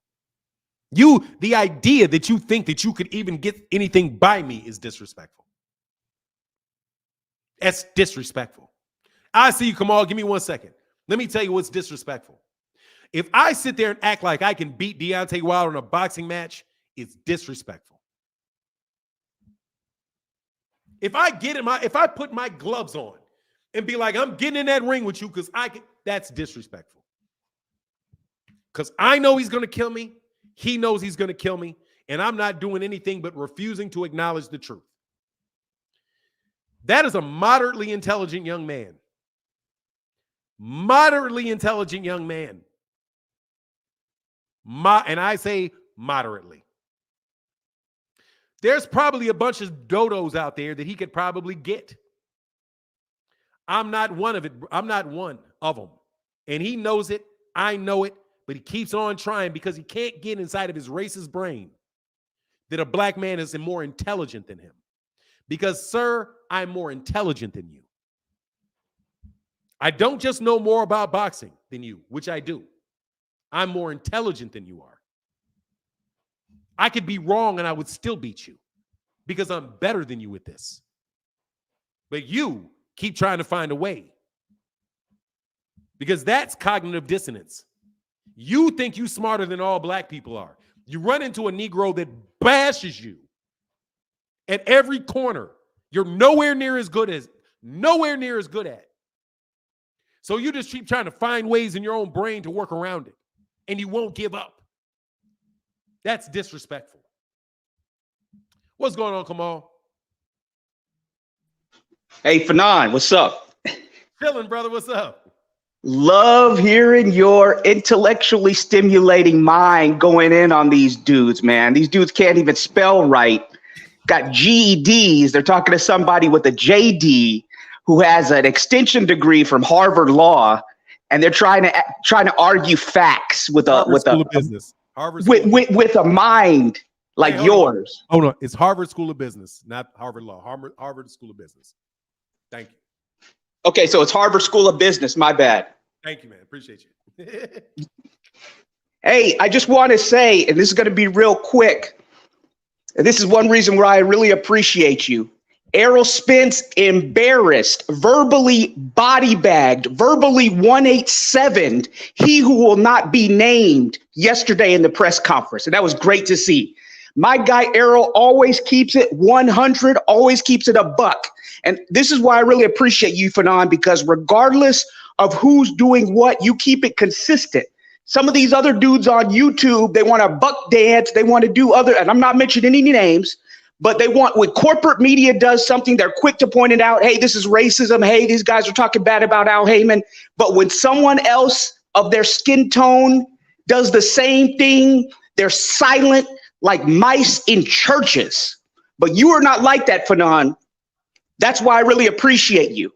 They're silent. They're like, let's blame both sides for this Errol Spence and Terence Crawford fight not happening this year. But you are not like that, Fanon. That's why I really appreciate you. So it was so refreshing to see Errol call out he who will not be named, verbally body bag him. And I'm not promoting any violence. I said verbally body bagged him yesterday because we don't have accountability for some people in here. Some people are quick to draw the sword against corporate media. But they're who's he? You got a name who? Give me the initials of he who must not be named. Is it TC or DH? No, it's a YouTuber. Oh, the guy. Hold up, man. Hold up, man. Stop. Hold up, man. Stop. Go ahead, man. I'm sorry. Yesterday, Errol went off and he exposed him. I confused that with he who must not duck. Go ahead. No, he that's all I got for I'm out. Bro. Thank you. All right, brother. Thank you, man. Appreciate you, bro. Yeah, man. Oh, it's Harvard School of Business. It's not Harvard School of Law. No. Even though, we'll get back on that. Melvin Hall, brother. I'm sorry. Stone Alone in the building, brother. Thank you so much for your support, bro. And hey, my guy, Dre's Finest in the building said, only debate your equals, not fools. Oh, nah, seriously, man. Sometimes you see when Deontay Wilder slung that dude, Charlie, what's his name? Charlie Zivic, what is his name is? Slung him all over there. We're talking about his daughter. Charlie, I remember his name. Hey, man. E. Young in the building. I'm just gonna say E. Young said people with lack of comprehension skills. Yeah, bro, come on, man. We as a people got to start listening. We as a people need to start listening to what people actually say and not what we want to hear. Okay? What's going on? Ox Steel said Bud's palms are already been greased. That's why he's grinning and laughing. His incentive to quit in the corner or take a knee is already paid. I ain't gonna lie, dog. Hey, man, I got something coming up about that, dude. I got something coming up about that. I don't want to break any community guidelines slanging on you, though. The only foolish will try to have that argument. Oh, my God. Why would you even do that?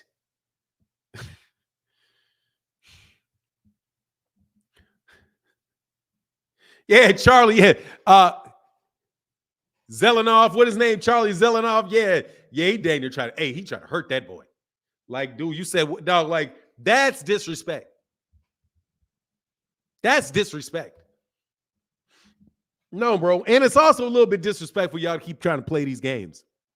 Okay? I don't have a lot of, you're not going to play that game on me. Let's have a 5-hour conversation. No, bro. If you're dead walking in the door, dog, you're out the ring. Get out. You just said that I was right. So goodbye. Thank you very much.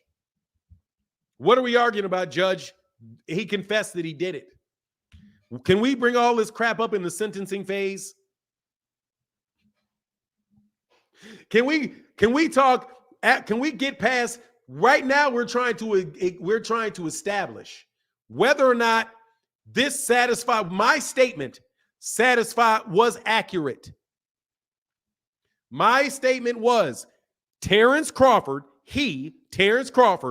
did not stop Sean Porter. I did not say he did not cause the stoppage of. I said he did not stop. You're saying he caused the stoppage of, which is speculation. Like I said, he could have done it because of a bet. He could have slid his cousins, could have slid $100,000 on a 10th round KO. Since we talking about what could have happened, and then what is dude? Well, don't talk. You said we couldn't do could-haves. Exactly. So stick with me, sir. That's why I'm getting rid of your could-have. Let's get rid of your could-have. Period. What happened? He threw the towel in. Same thing with Lamont Peterson. He threw the towel in. He said, look, man, he can't win the fight. Threw the towel in. Just like Guillermo Rigondeaux. Pointless topic? No, it is not a pointless topic. It is a point. He did not stop him. It's not a pointless topic. He did not stop him. That's my point. So how was that pointless when I made a point? He didn't stop him. If that's pointless, the fact that he did stop him is pointless. What's the point of that? What's the point of talking about resumes at all? It is a point. You just don't want to talk about it.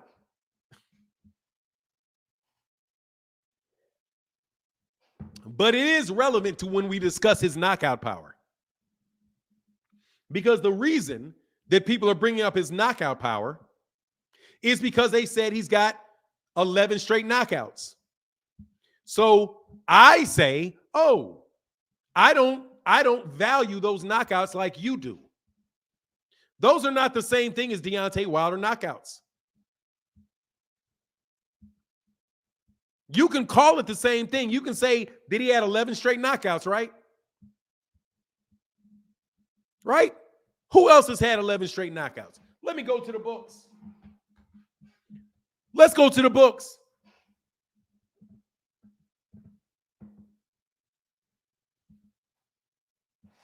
Let's go to the books. Let me see when Deontay Wilder was on an 11 fight. I don't know if he had an 11 fight knockout streak, though. Because he won the champion, then he had like 6 title defenses. I think he had 6 title defenses. He had like a 6 straight knock as a champion he did. As a champion he did. That's not the same thing. He's like literally comatosing people. As in, anytime you blink, you can be asleep. It's not the same thing. It's not the same thing. Gervonta Davis stopped.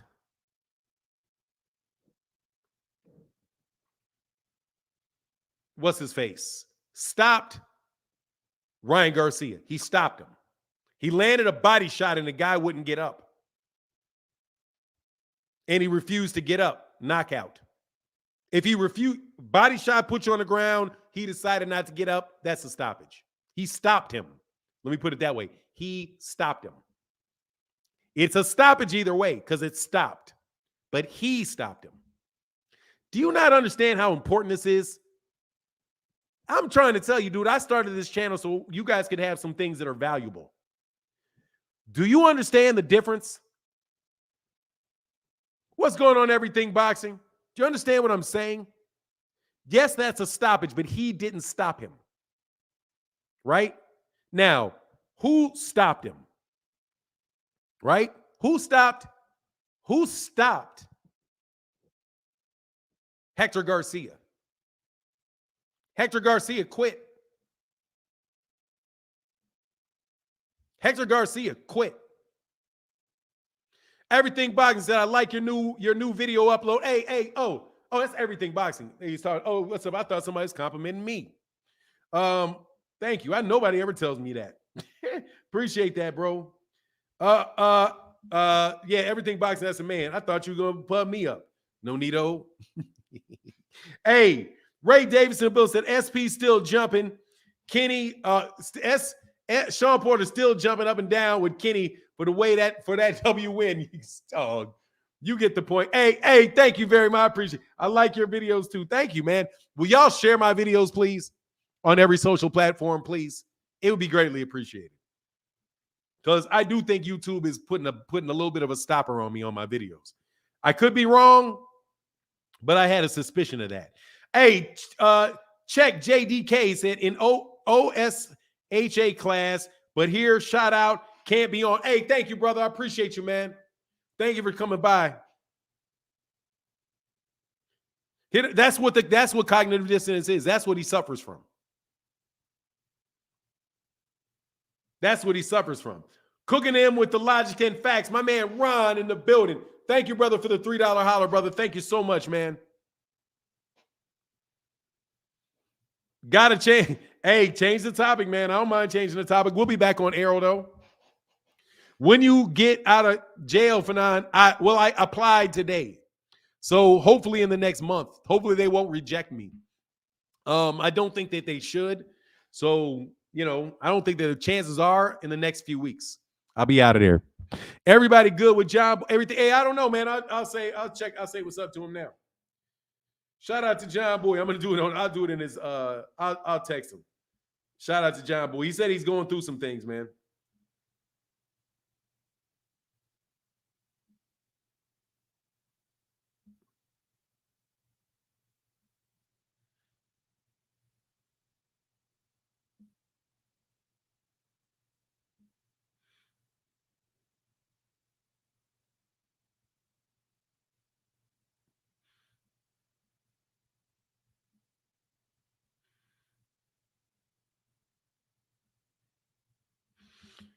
All right, yeah, I just hit him up. I said, shout out to John Bowie. I put it in the tweet, in the text.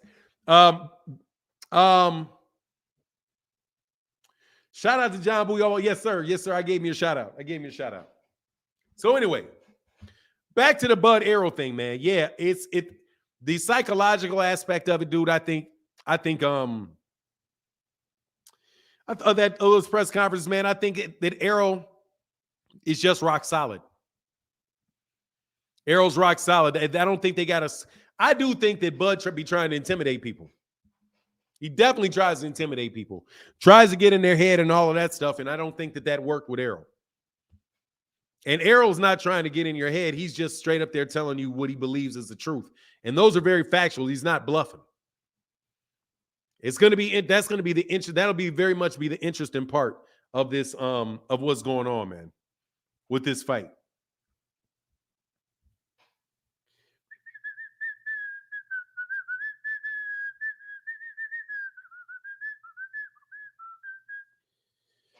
Let me put this back in there in case people hear what they want to hear. Yeah, but I'll change the subject, man. Let's change the subject. I don't think Bud got the power like everybody says. Both Sean and Kell Brooks said Errol hits harder. Errol hits harder on a more consistent basis from what I can see. And Terence Crawford's hitting you with something you can't see. He's catching guys with stuff. He's catching guys while they're punching. 3% of winnings is crazy. 3% of their purse. Yeah, I mean, look, man, that's expensive. It's definitely a person. You ain't doing it with no fishing pole. D1 says the reason Errol Spence basics works is very hard. It's very hard to punch someone when they're busy blocking and hard ass punches yourself. And when stuff hits the fan, fundamentals trump all. Yeah, pretty much. I think fundamentals do. But I do think there's definitely a will to win in that. And Errol keeps talking about that as the central theme of his training camp. It's the will to win. And shout out to Nonito who's in the building. Oh yeah, make sure you support Nonito in his fight coming up. He's going to be on on the same card as Frank Martin. I don't know where the fight is going to be, but I am amped. Let me go ahead and let me talk to y'all about that. Errol and Bud need to stop at the barber. Hey man, Bud got that Dallas shag going on, man. He got that shag going on. Always support the champ. Yeah, we calling the fight. We doing all of that. Yes, sir. I see this fight being one-sided. I think round 5, we'll see Bud start to break down. I don't know, man. Like I said, I'm gonna hold on one second. Always some funniness. I'll probably kick this.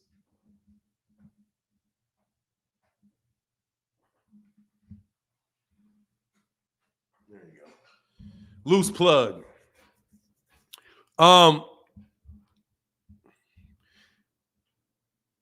Yeah, actually, I'll do it right here while my other computer starts up. Hit that like button, oh man, and thank you to everybody that supported in the Cash App. Thank you guys for supporting Cash App. Cash App Thursday. Appreciate you a lot. But let me look this up, man, because I want to make sure, see if it's over on here already. I'm going to do Frank Martin box rec because it's just a shorter name to spell. And then I'm going to go to box rec. And from there, I'm going to go to, nope, it's not, it doesn't look like it's, I don't know when it is. It's not up yet. But they're fighting soon, though, right? They're fighting soon. Oh, it's at the Cosmopolitan, Los Angeles on July 15th. Okay, that's what's up. Oh, I need to go.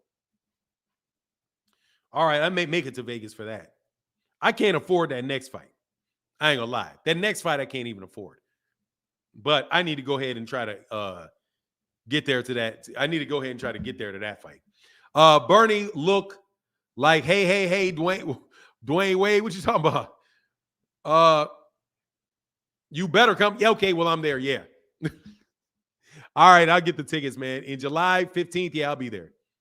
Yeah, better come. Yeah, I'll be there. I will be there. At that, I will definitely be there. I'm gonna get it going. I'm gonna get it going now. Tell John, say all that stuff. Be there. Bomac got his work cut out from him. He's gonna have some real instructions in the fight. Yeah, I have to, man. I appreciate y'all, man. You know what I mean?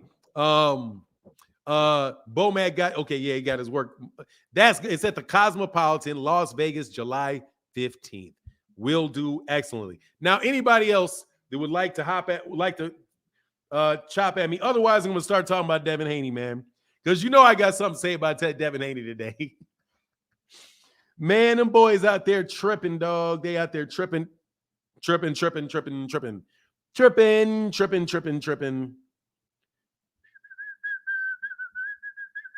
Hey, my guy, thank you, man.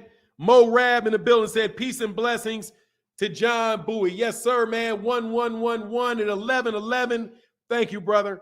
Appreciate you, man. Mo Rob 22 in the building. Let me give you them gongs get Thanksgiving for you.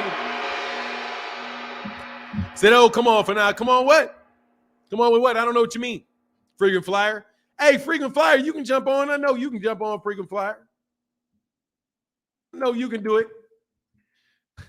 can't believe y'all got baited into us. I can't believe y'all. I can't believe y'all got baited into that, man. I can't believe y'all got baited into that, dog. Trust me, man. I'm better than that. Teofimo Lopez is seriously tripping, though. Seriously tripping. And also, bro, when is he going to start? When is he going to fight Shakur, dog? Don't duck Shakur, man. Don't duck Shakur. Don't duck Shakur. Don't duck Shakur. Don't duck. If you can't. And didn't they re-sign? And re-signing too. Re-signing. He said, okay, cool, Nonito, I'm good. Hey, say, what you hear about what you about to say about my boy? Look, man, and he need to drop them belts and keep it pushing. That's what he need to do. Drop the belts and keep it pushing. Okay? Go on in there and get in there with much love to hey, first of all, Ray Davis, he said, Bud Roger, Bomac rerun. Bernie Dwayne. His Bud is Roger. Bomac is rerun. That's foul, man. Come on. And Bernie is Wayne. Dog, seriously? Dog, man, for real, he's got to lose that weight, bro. Dude, Bomac can't talk. Bomac can't speak. Like, that is tough. Hey, hold on a second. Kelvin Holmes in a second. Hold on one second. And Coach Ari in the building said, it's good to be back. Missed the boxing talk. Oh, thank you, ma'am. And I missed the ladies jumping on the chat and chopping it up. Miss Ari and my guy Ray Davis, thank you for y'all support. We got Calvin Holmes in the building. Thank you for none. Calvin Holmes. Thank you for none, man. Appreciate you, brother. Always doing good work, man. I always be watching you sit back, man. I just want to tip my hat out, tell you why. You know what I'm saying? I still can, man. Keep up the good work, brother. You always on point, man. You always speaking the real, man. I'm from Dallas, right here, down the street from Jim Errol Spence, man. He a cool guy, man. I always, chop it up with him when I get a chance to see him. He very down to earth, man. And like I say, man, keep up the good work for Num. I'm gonna send you some, man. I just I really the YouTuber, man. I really watching him too, man. And like y'all was the two guys I can come talk. I can come get a good understanding about boxing, but I just don't understand how he flipped over Errol like that, man. And I was like, man, I know Fanon gonna keep it real, man. So I just appreciate you, brother, man, for staying down and staying true to the cause, man. Much love and bless. I'm gonna see you, son. Brother. All right, yes, sir. All right, Mr. Holmes. Thank you, brother. Appreciate you, man. Okay. Yes, sir. Shout out to Dallas, Texas, too. Shout out to Dallas, Texas. Okay, we got funny business coming up here. Funny business. Like I'm dumb. Jay Bird, what's up? What's happening? I'm good, man. What's on your mind? Oh man, I'm good too. Thank you. It's all good. I appreciate you for doing what you do.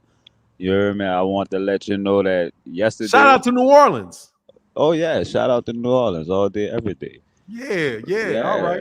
But yeah, man, I wasn't ducking yesterday. You heard me? It was loud where I was at. You know what I'm saying? I just wanted to let you know I got the utmost respect for Spence.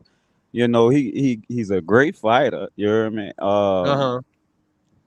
But all I heard was, if Spence press, he's stopping him. And hey, I think that Bud is a well-rounded fighter.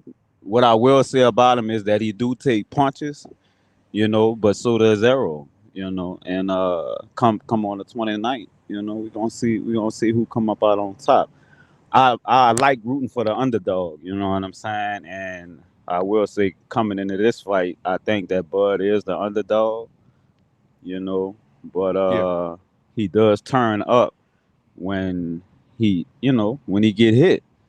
You know what I'm saying? And we'll see what happens. But like I said, I'm team Bud, man, and we'll see how it goes. Yes, sir. That's what's up, man. Appreciate you, Jay Yeah, Bird. I Shout out to New appreciate you Orleans, too, brother. Yes, sir. All right. All right, later. All right, bro. Peace. Yes, sir, man. Yeah. You know that's New Orleans. You know that's New Orleans. As soon as they start talking, that's New Orleans right there. Yes, sir. Okay, I like you, Jay Bird. Hey, dog. My second favorite city, New Orleans, Louisiana. Love New Orleans, man. And notice I didn't say Baton Rouge. I didn't say Baton Rouge. I said New Orleans. That is New Orleans right there. Bud is literally the betting favorite. Yeah, he's the betting favorite. Watch how that turns. It's gonna watch how that turns. I think he's probably the betting servant because he's had more wins. You know, it's tough to bet against Bud. Yeah, I give Jay Bird a wrench. Go ahead and put that. Since we know you real, go ahead and put that comment in that comment section, man. I'm gonna wrench you up, Jay Bird. Definitely gonna wrench Jay Bird up, man. Got to, man. He said, "What's wrong with Baton Rouge? Nothing, because the accent sounds different. The accent sounds different. I'm just saying that wasn't Baton Rouge because Baton Rouge is a little bit different. It sounds a little bit different. He sounds like, I don't know. I can't tell you for sure what ward he's in, but I mean, Fifth Ward. Plus, I'm messing up my wards because you got like DC wards and you got wards in New Orleans. So I kind of missed with the third ward. Yeah, I just know that's New Orleans right there. That's like, because you heard me, Neff, and just the tone of it. Hold on one second.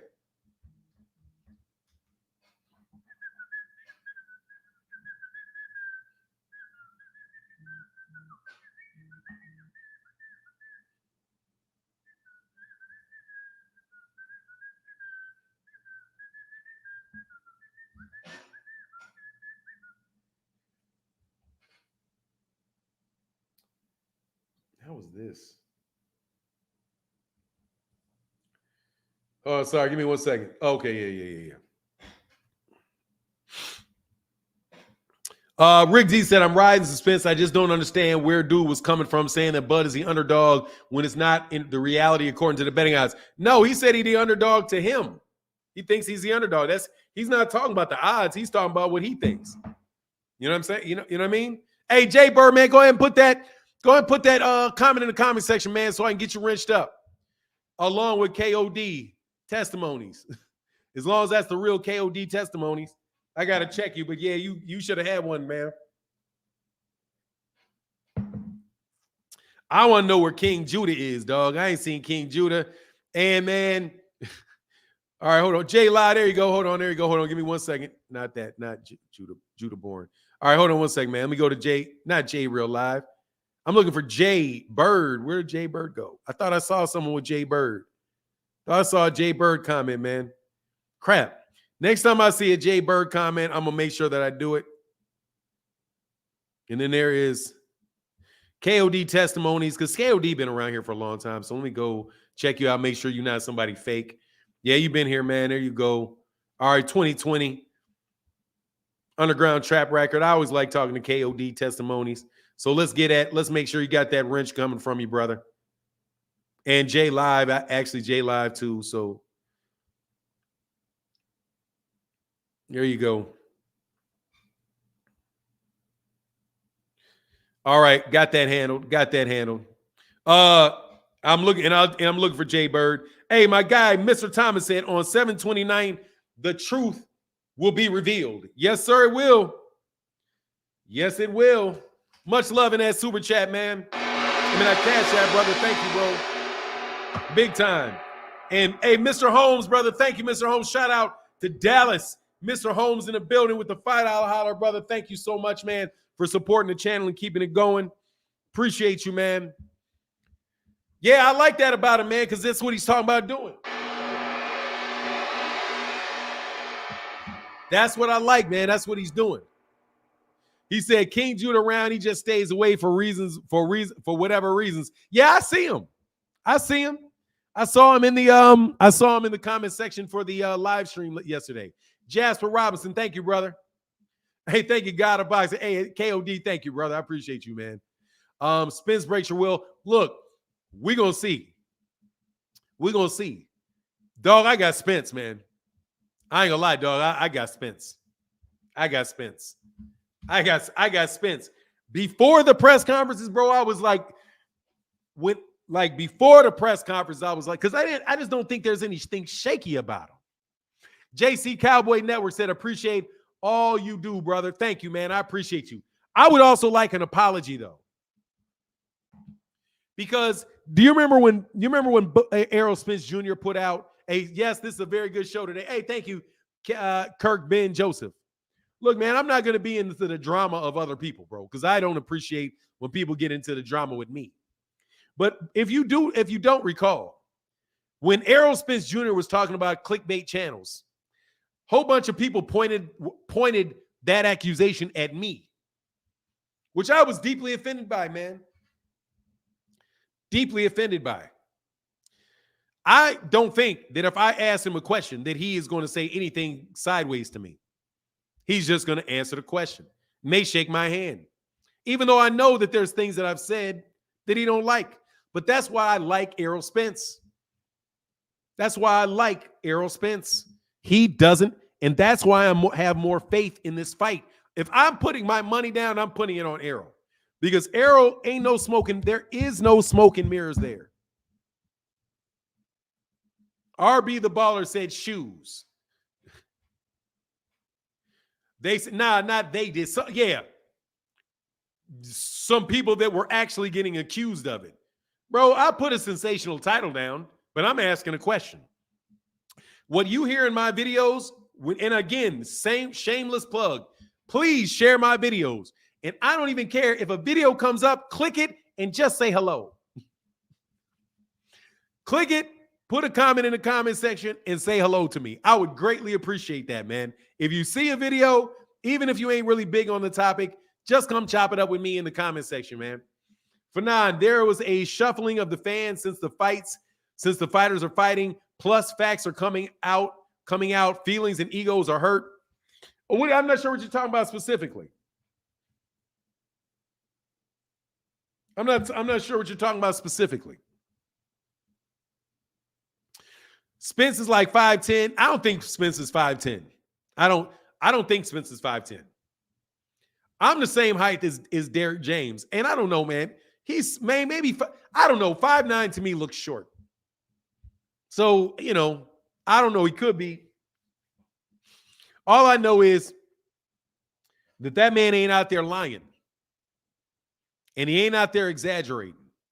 And he's in the ring and he doesn't play games. And everything that Derek James says about what his approach is, I've experienced it with them and I saw them. Those guys don't play games. There's not a lot of rah-rah. There's not a lot of rah-rah around them. And I've been in their gym. Trust me. And Derek James didn't want me there. Another thing, I love how Errol Spence Jr.'s father plays it. I love how he plays it. He ain't nowhere near the front. Nowhere near the front. He's way in the back. And they'll point to his father, but his father's way in the back of the room. Way in the back of the room. There every day, working every day, not out there, not speaking for his son, not doing any of that. Fanon, Bud said that Errol's fundamentals ain't no better than his. They are better than his. He keeps these holding his hands like this. Terence Crawford backs straight up with his chin in the air. He backs straight up with his chin in the air. He fights with his chin in the air. That alone. I can go look again, but I'm pretty sure he fights with his chin up. Is that fundamentally sound? I don't think so. I think aren't you supposed to be fighting with your chin down? Your chin protected? Bud fights like this. Face, chin pointed right at you. Let me go see. Make sure I'm not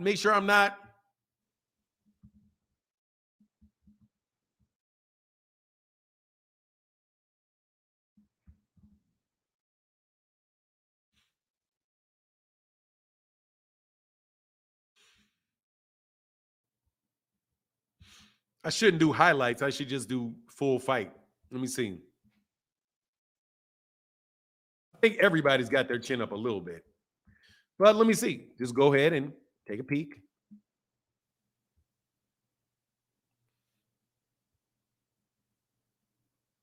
Just got a high guard.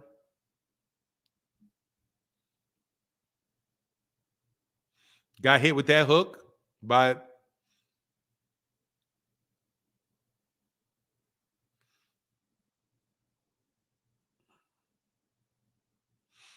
yeah, he feints a lot with his hands. Yeah, he feints a lot with his hands. He's gonna get hit with that.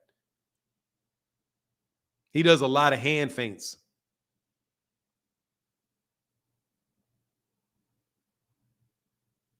You know what I mean? Like doing that, just see what he's gonna do when he throws that hook to keep him watching for that hook. Parrying with his hand. Chin is protected. But it's up.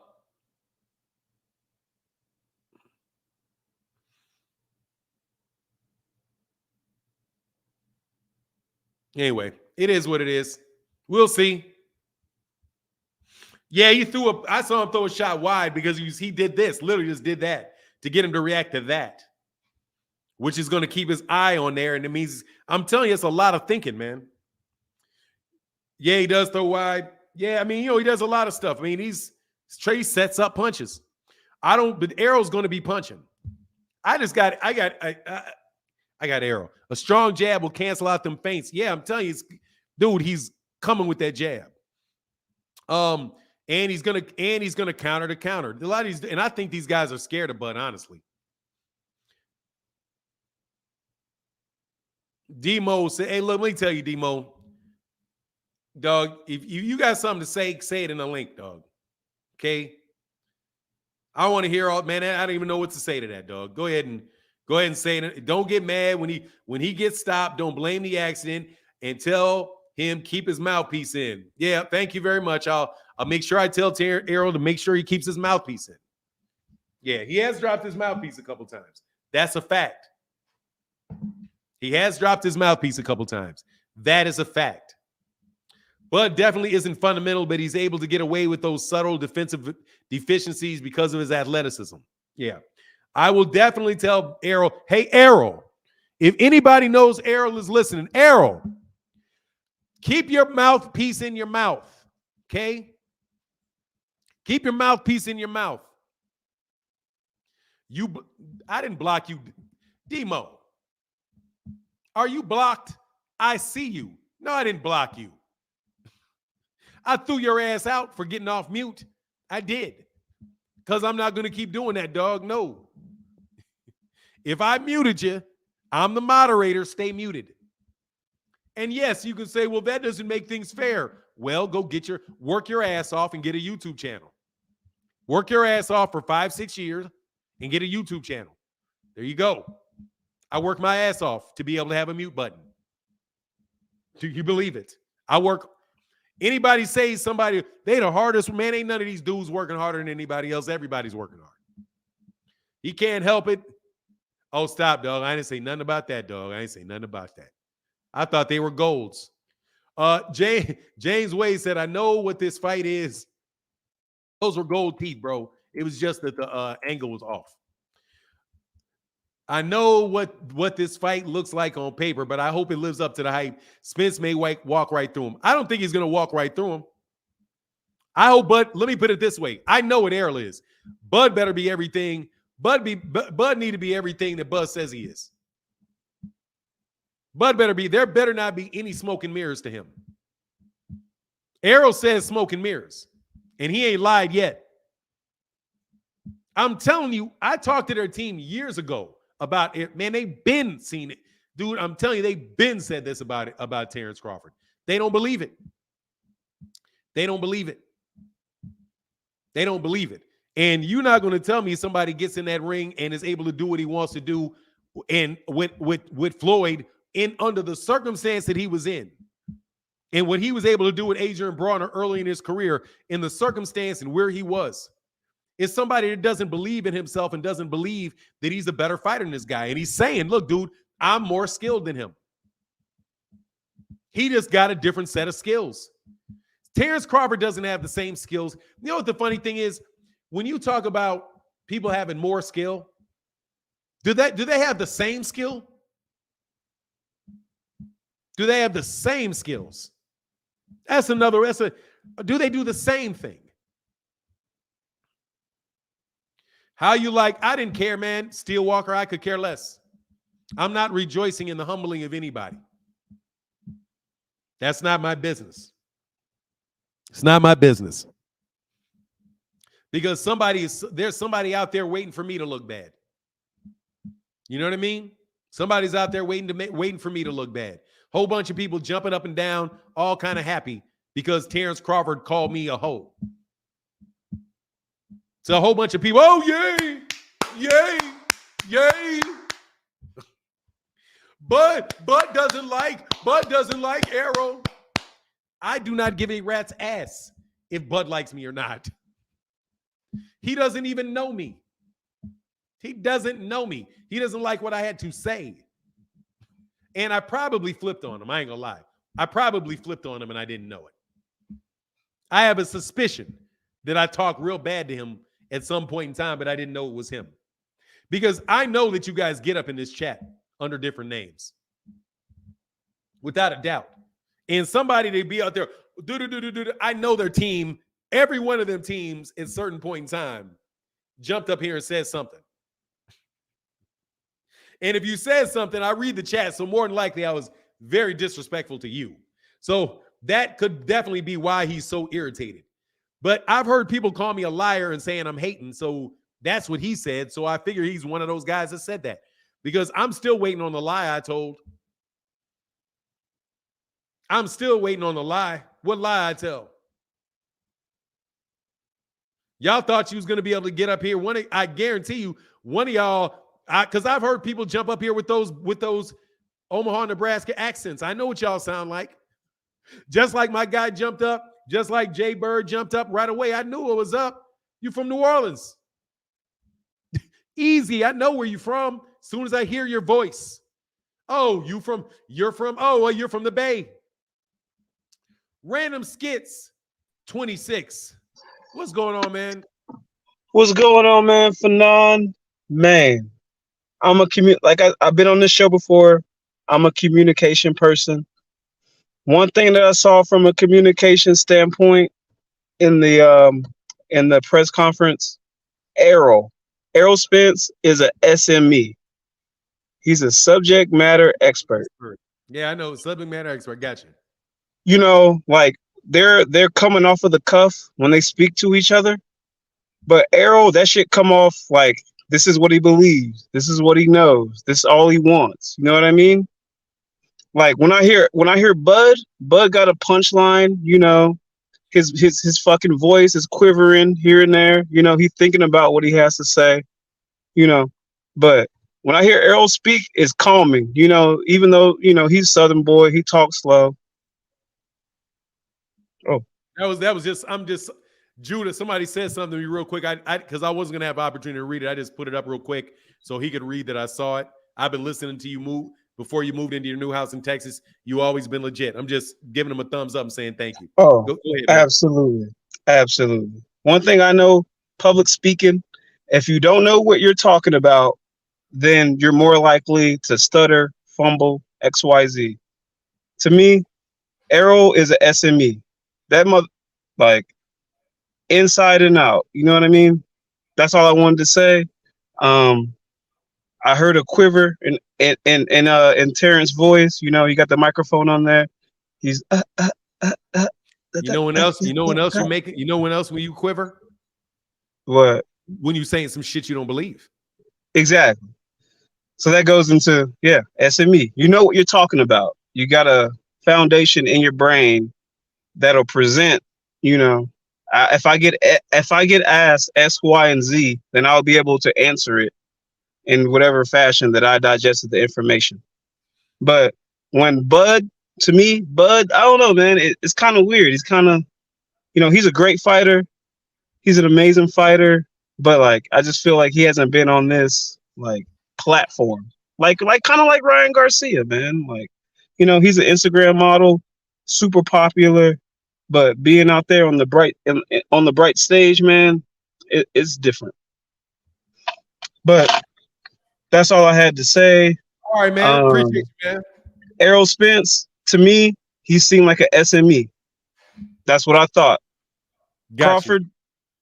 Crawford was just coming up with shit on the cuff. Because I don't know. I don't think it's his lifelong goal to be undisputed welterweight. I don't think it's his lifelong goal to achieve, XYZ. But for Errol been stating this since he came into the game. I remember that shit, 2015. Every step of the way, I remember every single step. Every fight that he's fought has been tougher than the previous fight. Every single one. But he said it earlier, man. Tom Rate got some good matchmakers. So only time will tell. All right, man. Appreciate you, brother. Peace out, man. A-Town down. All right now. All right, I like talking to my guy Random Skits in the building. I'll kick you and make it easier so you don't have to figure it out. Hey, my guy Calvin, another Calvin Holmes 2.0 said, wow, there's another person with my name. Appreciate you, brother. Thank you, man. Errol is a better speaker and more comfortable, also confident. I mean, look, man, I just think the dude really doesn't exaggerate. He doesn't exaggerate. He's not saying things for effect. He's saying what he says what he means. He says, and we ask him, so you're going to go right at him? He's like, no, I'm not going to go right at him. I mean, I'm going to box him. I'm not about to just jump out there and open myself up to get hit with a bunch of stuff because I'm trying to prove a point to somebody. No, I mean, I'm going to box him. You know what I mean? I'm going to box him. But, at a point, man, and he's like, Lou, I know what he's going to do. When I start hitting him, he's going to start hitting back. And when he starts, and that's what Errol plans on him doing. He says, so I know what's going to happen when I push him. Hey, much love. I'm sorry, Calvin Holmes. Let me give you that gong, brother. Thank you, brother, for that support. I always assumed it's nervousness because he's never been at this stage, but ever since this became an opportunity since last year, Bud stayed very jittery and less vocally confident than ever. I'm going to tell you, man, he's never fought. Dude, win or lose, this dude has never fought anybody. Rise Pocket, can't wait for the crawfish boil. I'm telling you, man, he has not fought anybody that is built like Errol Spence Jr. is built or developed. Because I understand people keep referring me to what Derek James said about fighters that were developed and fighters that were built, and putting them in the stages and putting them in the fights in order to deal at certain points in time and be able to have depth, right? Which is, who have you fought? What type of fighters have you fought?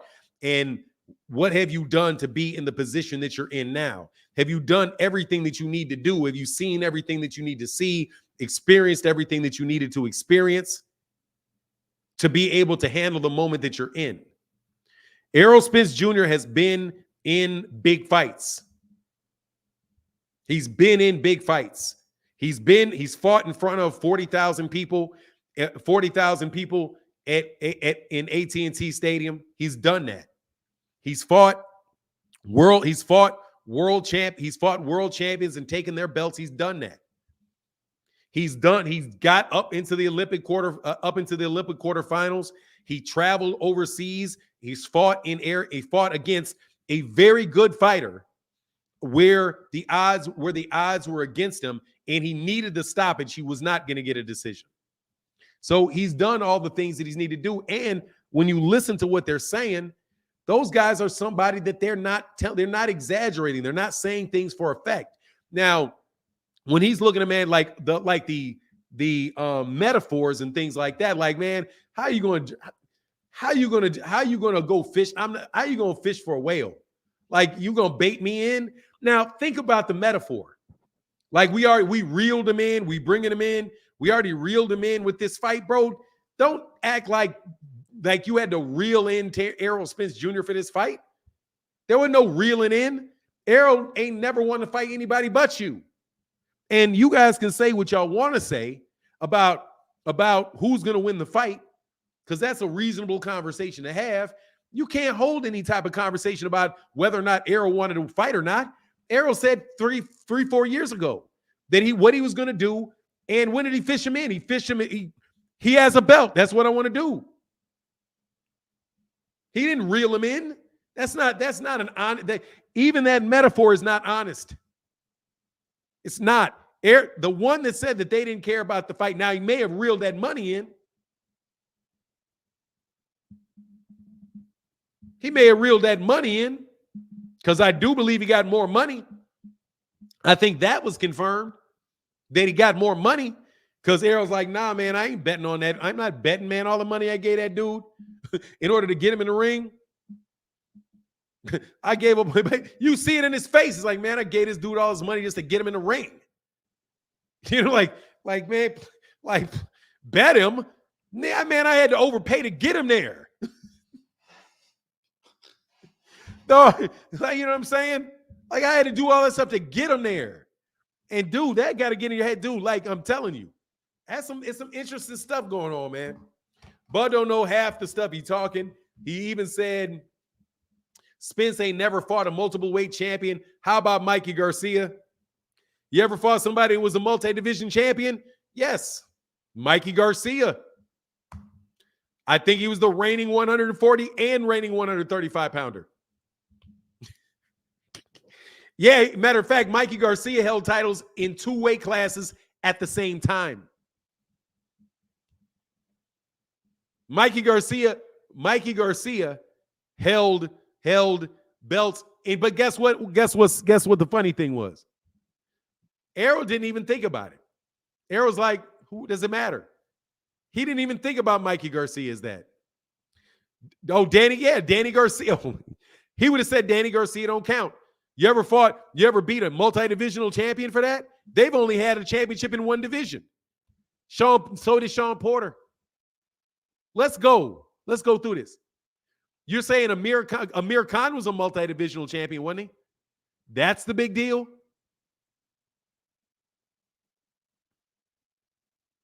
Oh, he said Ricky Burns. It was Ricky Burns. Ricky Burns was a multi-divisional champion. Dude, you already beat Ricky Burns.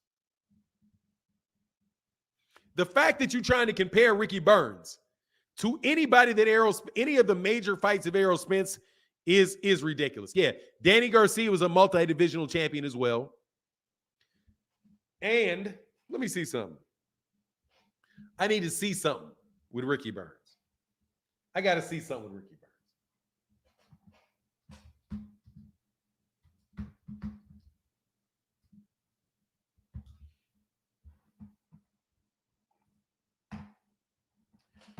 Because you know you got to verify, bro. He won a vacant belt. He was handed that belt. That's a vacant belt. Yeah, it was. It's a vacant belt.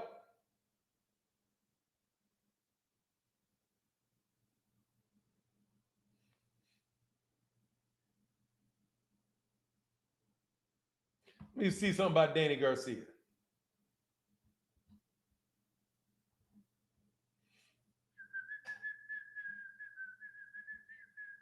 That dude is a career lightweight too.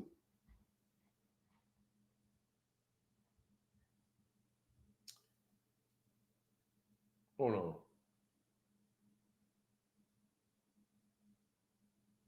Oh, Danny Garcia is who I'm looking for. All right. Took me a second. I forgot for a second. Danny Garcia.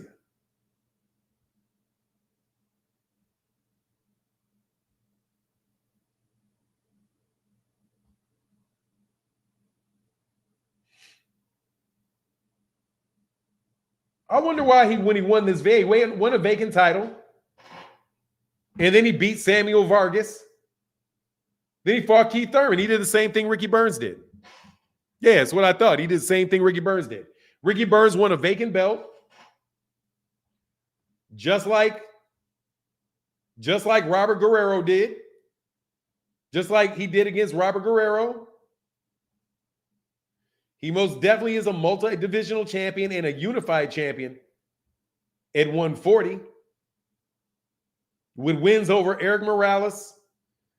He knocked out Amir Khan in the 4th round. He knocked out Amir Khan in the 4th round. He TKO'd him. What's good, Rick Timms? He beat a guy that Terence Crawford beat, but he beat him 10 years before that. He beat Eric Morales twice. He beat Zab Judah. He beat Lucas Matisse. He got a win over, I don't like that win over Lamont Peterson. Paulie Malignaggi was a champion. Robert Ghost Guerrero was a former champion. Yeah, man. It's a lot of smoke and mirrors talk to boot. Whole lot of smoke and mirrors type talk.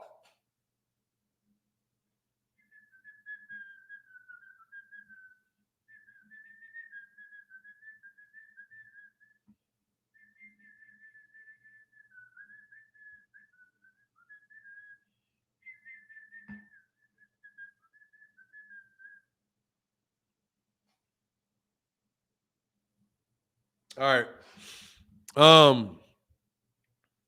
I can see Crawford getting frustrated round by round, especially in the body side. I don't see him getting frustrated. I see him getting beat up. Who is a good example? I'm telling you, like Bernard Hopkins, man. Like Bernard Hopkins. Like Bernard Hopkins. Dog, you better hope this ain't like Bernard Hopkins, Tito Trinidad. This could be like Bernard Hopkins, Tito Trinidad.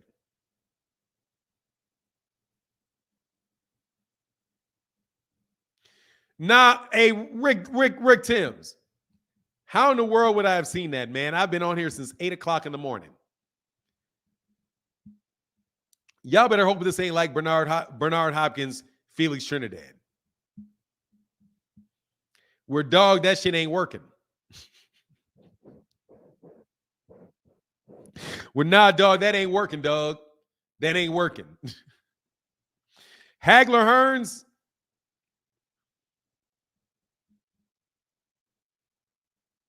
I think Bernard is such a man. Bernard is so grimy, bro. I don't know. Hagler Hearns, that's really fast. I don't think Tommy Hearns is going to run in there and try to do all of that. I'm here for the boxing. What's going on, man? I saw you in the comment section the other day. What's going on, brother? Hope you well, man. Thank you, man. Be like Kell Brook and Errol.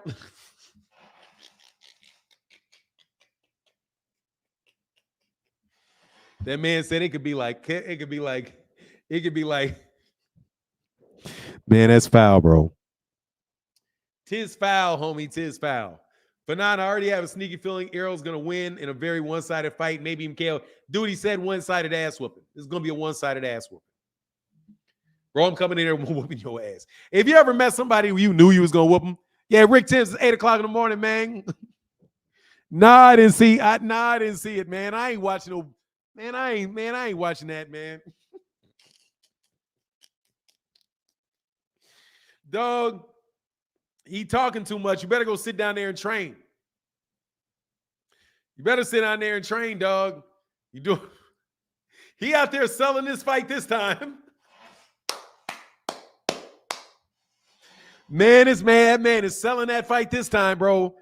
That's going to be something else. He actually has to sell this fight. He's not just sitting in the gym and training and not saying nothing. And just being like, okay, he out there actually earning it this time. I got to appreciate that out of him, though. Hey, my guy, what's going on? Building said for my guy. Thank you, Smooth Super in the building with the $5 holler, brother. Thank you for your support today, bro.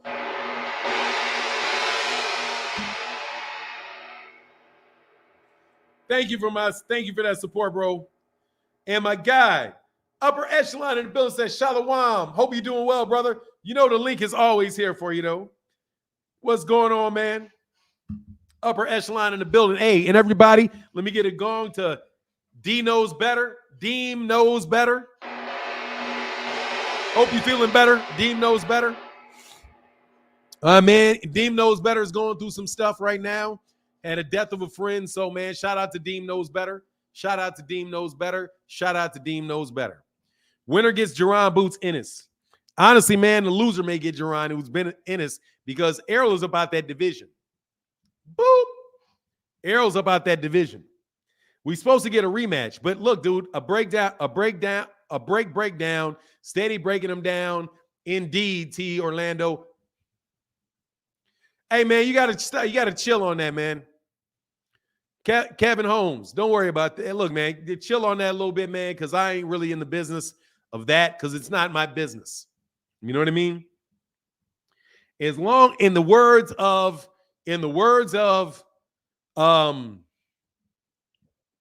Vito Corleone, as long as me and your interests do not conflict, I got no problems as long as you and I's interests do not conflict. If we do conflict, then we can have some conflict, because I don't like being called a liar. Note, I don't. You know what is funny? I was called a liar for something that turned around and they went on ahead and made true. But I was called a liar ahead of time about something I didn't even say. That's the link right there.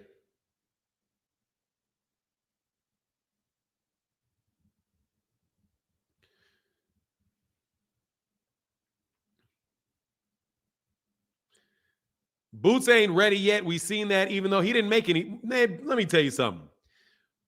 Jerron Ennis didn't make any mistakes against Karen Kukadajian. He didn't make any mistakes. People keep saying that. He didn't make any mistakes. Let me put it this way. I didn't see him make any noticeable mistakes. What's going on, man? Shalom. How you feeling, brother? I'm feeling a lot better a lot better, man. It's like that hospital bed suck your strength away, man. I'm feeling 100 times stronger, times another 100. And you're getting off that morphine. You ain't getting off that shit. Yeah, I got off of that. I mean, I be in pain a lot, but I try to use like natural aspirins and stuff right there, because I'm not really with the pills and everything, because they destroy your liver, your kidneys, like. And them pain pills get you hooked. I ain't trying to be a junkie. So I told them I got to get up off of that. They was like, well, you going to be in extreme pain? I said, yeah, but hey, you got to sacrifice, because I'd rather be in pain than be in pain the other way when I ain't got none. You feel me? Yeah. Yeah, so I just came on to get my take. Terence Crawford and his crew, they really believe that what Terence, like, they're delusional. They done got to the point where they really believe in their own lies. And it's sad, really, because they really think that they're more superior than Errol. Like I said, the other press conference, he bragged on the knockout that Errol couldn't get. And like Terence Crawford, he really thinks that he can stop Errol, because he keeps looking at that Mikey Garcia, that Sean Porter, and that Danny, and he see how Errol didn't put him down, just like he said Errol didn't put down Mikey Garcia. But Porter, you didn't put down, but Crawford, you didn't put down British Prescott. You didn't put down Victor Postal. You didn't do that either. But see, the problem is Errol Spence told us after the Lamont Peterson fight, he said, man, these guys are too easy. He said 50% of me could beat everybody up here in welterweight. And Errol really believed that. And honestly, he really showed it. He started going to Papados. He started getting up to 190 before weight camps and having to drop that off. So not a chance to do strength and conditioning. He stopped working with Blu-ray and all strength and conditioning. Only thing he did was go to fat camps and he sparred. He didn't get his strength and conditioning up, but he had his stamina up. And we seen that he put his boxing skills on the line. Those 3 fights is where Errol displayed his boxing skills, and he sat there and fought Sean Porter his fight, so he could be more versed and vast with that fight. What better way to learn a style than to fight somebody that's mastered that style? And when you beat somebody at their own style, there's no other shame than that. And that man fought Kell Brook. He fought Kell Brook's way, and he reached the ceiling. He overcame it and became a better boxer. And see, what Terence Crawford don't realize is Terence Crawford, he's a great fighter. They both started the same journey, and they're both going to have the same destination, but their paths were completely different.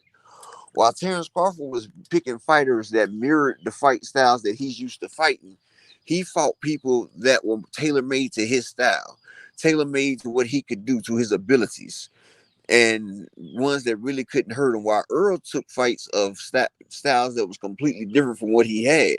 Each time he chose an opponent, he chose a good to great opponent that had a certain style, a different way of fighting.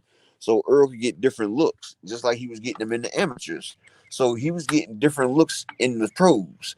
And he started out fighting in a Mexican gym. So Errol already got that dog how to come forward and just slug it out. That's where he started at. So that was ingrained in his system. And now Errol's at the point where he knows stamina makes fatigue. I mean, fatigue makes cowards of all fighters. And he knows first is your fatigue, then your strength and conditioning. And Errol's been in strength and conditioning and training since the Ugas fight, before the Ugas fight. And as soon as the Ugas fight was over, he was in the gym 2 days later. Terence Crawford doesn't realize he's about to get 100% of Errol Spence. And nobody has gotten 100% of Errol Spence since Kell Brook. Lamont Peterson got about 80.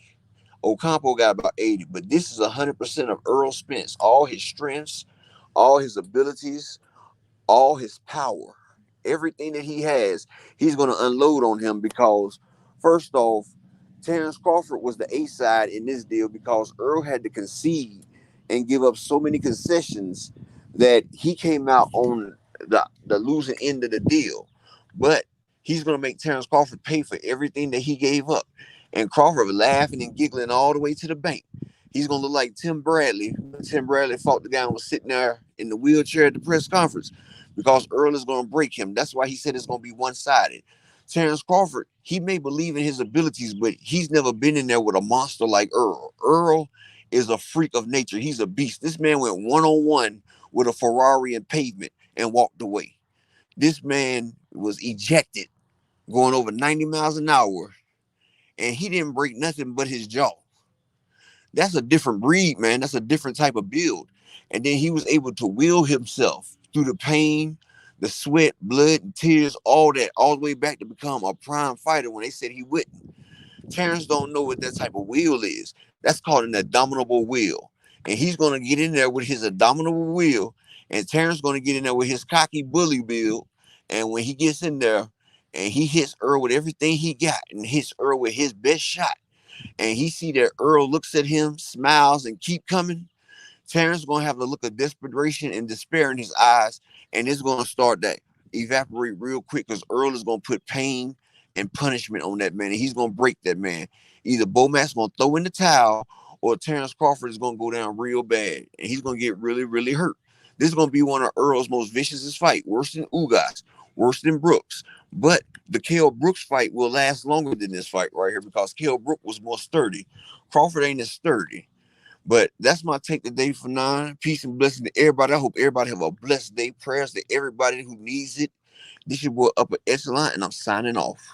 All right, brother. Thank you, man. Appreciate you, Upper Echelon. Hey, Antoine the Great, give me 1 second because I gotta just want to say thank you to some people. First of all, Richard Paris in the building said, this one for PayPal Thursday. Much love for that $10 holler, brother. Thank you, Mr. Paris.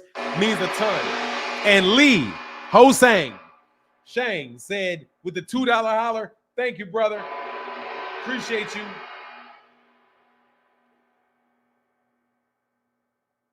And oh, there was another one. Richard Paris said, even Blue Blood got the smoke. Errol said, man, get the F, get my face, get out of my face, you fake. It's messed up. I can't, but hey, man, you said it, so I wrote it, I read it. And then my guy, I'm here for the boxing. Thank you so much for your support. I'm here for the boxing said, for all the great work you're doing. Salute. Hey, thank you. Hey, I'm here for the boxing. Thank you, brother. Thank you a lot for supporting the channel, man. And also, Aaron Muhammad always. Aaron H. Muhammad said, no fishing pole for a whale. Nah, dog, you better get some harpoons. You know what I'm saying? Because you out in the ocean, homie. You ain't in the pond. You know what I mean? You in the ocean. You ain't in the pond. Shadowland Shinobi said, Fanana dope moderator and listener. He didn't interrupt homie one time. No, I'm not gonna interrupt people that are speaking it. What's going on, Mr. Great? What's going on, man? Good morning, Fanana. Can you hear me? I can hear you well, sir. Peace and blessings to you, brother. Likewise. I know how upper echelon feels. All of 21, 20, and most of 22, that was me, man. I was back and forth, in and out of the hospital, staying a week, 2 weeks, 3 weeks. It ain't no fun laying in that bed, brother. I pray for him, man. I really pray for him. Quick note, man, why you on my brain this morning? Everything you just said in the last, 4 comments I done wrote, as I'm writing, you start speaking it. Hey, come on, man, get out my head. Get out my head. It works like that. It's funny, ain't it? Yeah, man, it do. But look, man, I watched both of the press conferences between Errol, Spence, and Terence. Man, we from Dallas, baby. We like the high side. I don't know if y'all know what the word high side means, but we clown, baby. You can't say nothing that we ain't gonna have a comeback for you. We gonna hold your feet to the fire and make sure you understand. No, buddy, you got to say what's right. Because what you over there, you talking that nonsense. And Earl came back beautifully with the responses on Bud's, behalf of what he was saying. It was good to see that though. That back and forth. Yes, sir. But I got my money going on Earl. I feel sorry for Bud. He really don't realize what he done got himself into. He done jumped out there as a guppy in the middle of the ocean, and guppies don't swim in the middle of the ocean. They stay close to the shore. You know what I mean? Dog. Yeah, tadpoles can't make it. No, man, you got to be a real fish to swim in them currents. You know what I mean? Them waves come up high, and they will push you in a place that you don't even want to be in. So, yeah, bud, you need to get your running shoes on. That's why he up there, and that's why he didn't move from Vegas to Colorado. He up there in the mountains trying to, get his wind right so he can run around that ring all night. So yeah, man, I just want to touch on that right quick and holler at you. Tell you, I always got to give you roses. You doing your thing, brother. Thank you, brother. Appreciate you, man. Man, when I jumped on this morning, please let me say this. Man, woosah. You talking about to me? Yes, bro. Don't let these people hype your blood pressure like this. Man, let me tell you. I'm from Chicago, and more importantly, I'm from my people. At a certain point in time, bro, I'm gonna fry your ass because I'm sick of you talking. You know what I mean? So, in particular, I'll sit there. I mean, it's all fun and dandy until it gets too often. And then in order to save myself more headaches, you know what I mean? You ever heard the saying that you gotta, do it early, right? Yeah, if you can do something today, do it today. Don't put it off till tomorrow. Yes, sir. With dudes like that, I've been putting it off till tomorrow for months.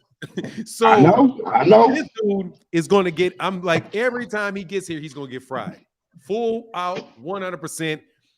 Frying you because I don't like them. So it's just gonna be what it is. However, at the same time, I'm having a lot of fun. Don't get me wrong. My heart rate isn't really raising. I'm really telling you what I believe. It's not I'm not telling you it's because it's emotional. I'm literally telling him because I believe that's what he thinks. Look, dude, you're an idiot. And I mean you're an idiot. So Just understand, I'm going to talk to you like ain't nobody else here. You and I both know what the problem is. You are trying to find a way to come around and get you some brownie points, and that shit ain't never going to work. So sit on that L, continue to sit on that L. If you keep getting up, at a certain point in time, if I realize you're going to keep getting up, I'm going to hit you when you're on your knees. Like, there you go. You know what I mean? Like, you keep getting up and starting it. Like for example, man, you ever like, you know how these guys love these pit bulls, these dogs, pit bulls? Yes. And then, so I got an Anatolian Shepherd, who's a really big dog. Yeah, I know what you're talking about. What is that? Yeah, real big dog, right? Like a big Mastiff, garden cows and shit like that. Yes. So people He's a little bigger than a German Shepherd. What? Huh? He's a little bigger than a German Shepherd. Oh no, he's a lot bigger than a German Shepherd. German Shepherds may be like 80 pounds. Zeus like 120. Like, okay. No, he's a lot bigger than a German Shepherd. A lot bigger than a German Shepherd. He's a little smaller than he's a little less. He's taller and longer than a what do you call that shit? What's the one? Mastiff? I mean, he is a Mastiff. Anatolian Shepherd's arm. He's not a shepherd, really. He's a shepherd in the fact that he shepherds, but he's really a Mastiff, right? Okay. So he's a Mastiff. But them pit bulls they never stop attacking you till they die. Yeah. You know what I mean? So, but a Mastiff is just gonna fight you until you stop. So since you get a pit bull that just wants to keep coming at you and coming at you and coming at you, the Mastiff is going to eventually kill it because you're just never going to stop. So that's what I'm going to play with this dude. You keep talking. I'm just going to go full on board against you every time. And hopefully maybe one day you'll shame you. But now I'm probably going to block him every time and not give him any time. But anyway, I appreciate you, bro. I'm sorry I went on about that. No worries, brother. I just love, hey, man, I love the show. I'm here every morning. You know, I try to, even if I can't catch it, I replay it. So, you know how I am. Like I always say, I sit in the back. I'm the biggest troll, if that's what you want to call it. Hey, gotta do it, dog. I like it. Hey, I'm your biggest troll. Been with you since 2000, the beginning of 18, the middle of 18. I've been with you, bro, and I ain't left your side.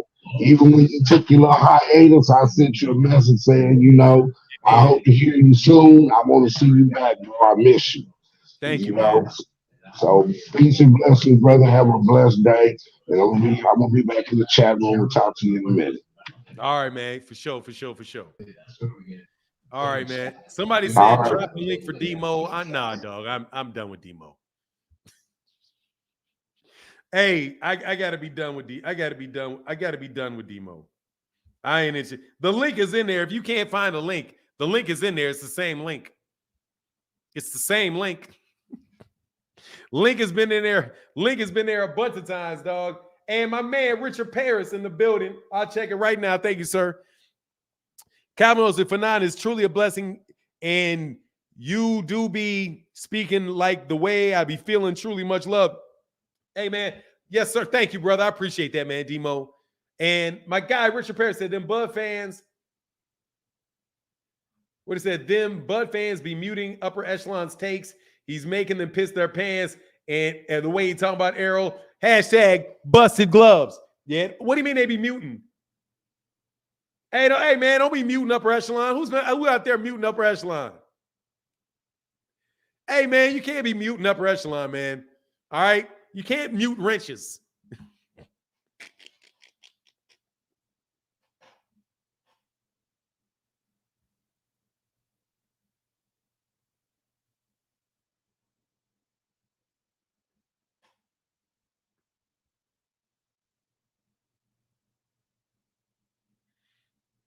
Hold on, man. Hold on. I got something for that.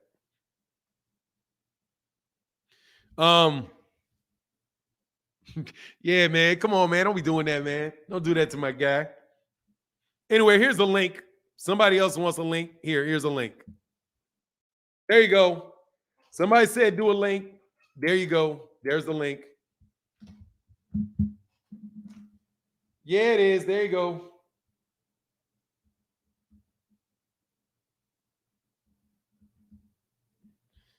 Hold on 1 second, though.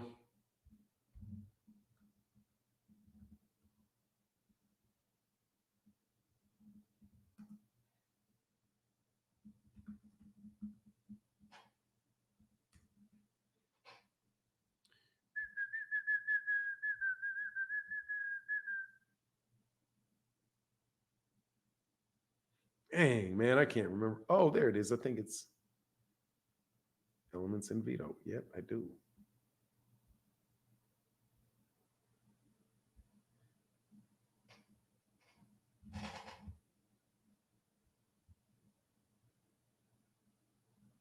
Hold on 1 second.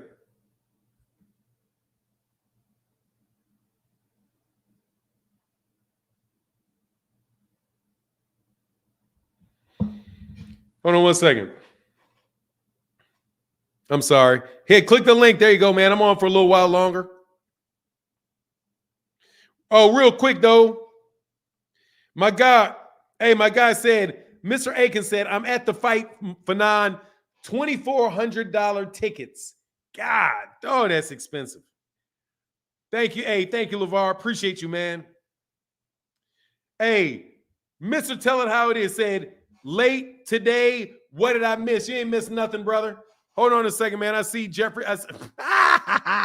My guy, Jeffrey Brooks in the building and Corbin Phoenix. Give me 1 second, man. Let me do these couple things. Hey, Mr. Tell It How It Is in the building. Thank you, brother, for that support, that $2 holler, brother. Thank you, man. I appreciate you, man. Hey, man, thank you. LeVar in the book said, going on a 10-day cruise, gonna miss the show. Hey, thank you, LeVar. Appreciate you, man. Hey, be safe on that cruise. Be safe on that cruise. All right, so hold on, man. We got like three. We got Suleiman. We got 3 people. So we don't have long time for everybody. Suleiman just came on. I see you, Suleiman. I see Jeffrey Brooks and Corbin Phoenix. What's going on, Corbin Phoenix? Yeah, what's going on, man? How you doing? I'm good, brother. How are you feeling, man? Man, I'm doing excellent, dude. I'm doing excellent, man. Got some validation yesterday, man. From Errol Spence Jr. himself. How's that? Well, you know, I was an avid wrench carrying patron of Blue Blood Sports TV, and man, everything me and him aligned with until that whole thing went down with Terence, Crawford, and BLK Prime. Then I was like, what? It was just like night and day. Like, whoa, what happened? What happened? Like just so much, like just you know, inconsistency. You know, it went from Terence was the reason why this wasn't happening. This is he was the reason why he wasn't fighting good competition. And then all of a sudden it turned into, it's not his fault. It's like, well, what happened? What happened? It's not his fault. He looked me in my eyes. It's not his fault. I was like, bruh. So I mean, it got to. I was like, this is bad. This is bad. And I tried to tell him, like, bro, like, don't do it. And I mean, he jumped out the window. And then people started seeing that, and they was waiting for him to kind of like come around, and maybe he just was having an episode. And then he started like going in on like some of the people that that was like really supporting and riding with him, because he switched up. And then listen, he zapped me, took my wrench. He even went and muted me on other people's pages. You know what I mean? Like he'll pop up, and I'll be in the chat, and the next thing you know, boom, I'm invisible. And I was like, wait, that's just weird. You know what I mean? When something happens more than once or twice, it's kind of scientifically proven that maybe that might be the common thing. So that was going on. He was telling me that I was wrong. Everybody was wrong. We were switching up on him. And then Errol Spence yesterday confirmed in New York that he was the one that switched up.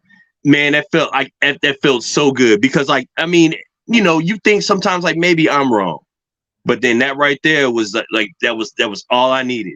That was all I needed. The big fish itself said that, hey, you switched up. Man, that was that made my day. That made my day. So I don't know if anybody else went through the same thing where they got ostracized and put in a weird position by the guy. But if you did, I know you probably felt the same validation I did. Hey man, I'm sorry to hear you went through that. Sorry that you went through that, man. That's all I can say. I can't, get into too much of that because it's just what it is, man. But I'm sorry you went through that, man. And yeah, that's all I can really say about that, man. I'm sorry. If you felt ostracized, man, you're always welcome over here, man. As long as you ain't trolling, we good. No, never that. That's what I'm saying. Never that. I'm never trolling. Like, even though like I might disagree with you on some things, like it's not a point to where like I'm some kind of crazed person and I don't understand logic. You feel what I'm saying? Because I can see, because that's the thing about it. Like the things that you say, like that I don't agree with, it's still grounded in logic. You know what I mean? Yes, it's just might not be just my particular way to go. You know what I'm saying? But other than that, like, nah, man, like some of these dudes are just weirdos. And I think sometimes you get these YouTubers themselves turn to trolls. And I think that's the problem. And I think that's kind of what we've all experienced with old boy. But like, I saw when y'all talk to him and try to have like an intervention or come to Jesus moment with him. And and I saw where you stood and that was really dope. Like the way you framed it out, you know what I'm saying? Like that was really cool. Like, I mean, you came to him and you came to him. You could tell like, how it is like when you had to get on your kids and it's like, it'd be hurting you, but you got to do it anyway. That's what I heard in your voice as a father. You know what I mean? Like, that's what I heard. It was just like one of those things, you know what I mean? Like, and I know, you ain't nobody's dad, but that's the same kind of, I got 2 kids. Yeah, that's what I'm saying. So you right. Sometimes you gotta adopt one, a grown one sometimes. So and that's what I heard in your voice when you did what you did. So I knew it was coming from a real place. So that's how I knew I wasn't wrong too. That also validated me as well because I really admire and wrong. Let me cut to you. I got 2 more cats behind you, brother, and I appreciate you, man. I really do. I will speak on it just a little bit, but nothing personal against anybody in particular. Look, man. No, it's all good, man. Yeah, dog. Like, look, man. Yeah, man. When money gets into it, people switch up, and it is what it is, man. That's what a lot of media is. That's what the problem is with not just any in particular person that you're talking about. It's a problem with boxing, period. Where you are the media. You know what I mean? Like, I'm not that's why I continue. All I can speak is myself. I'm not the media. I'm a boxing fan. So I don't have the same I don't have to live to the same standards that boxing media needs to. Boxing media needs, and you cannot be a promoter and media at the same time. Right. You really can't just be a boxing fan you can't act the same. There's different requirements and there's different things for boxing fans, boxing media, and people that work for fighters.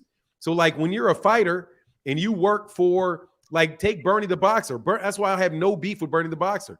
Bernie the Boxer is doing what Bernie the Boxer is supposed to do, right? Same thing with Bill Haney. Bill Haney works with Devin Haney. He's supposed to. He's supposed to say the things that he says, do the things. He's on his team. If he wasn't doing that, he wouldn't be an advocate for Devin Haney. He's supposed to advocate for Devin Haney. But when you're in the media,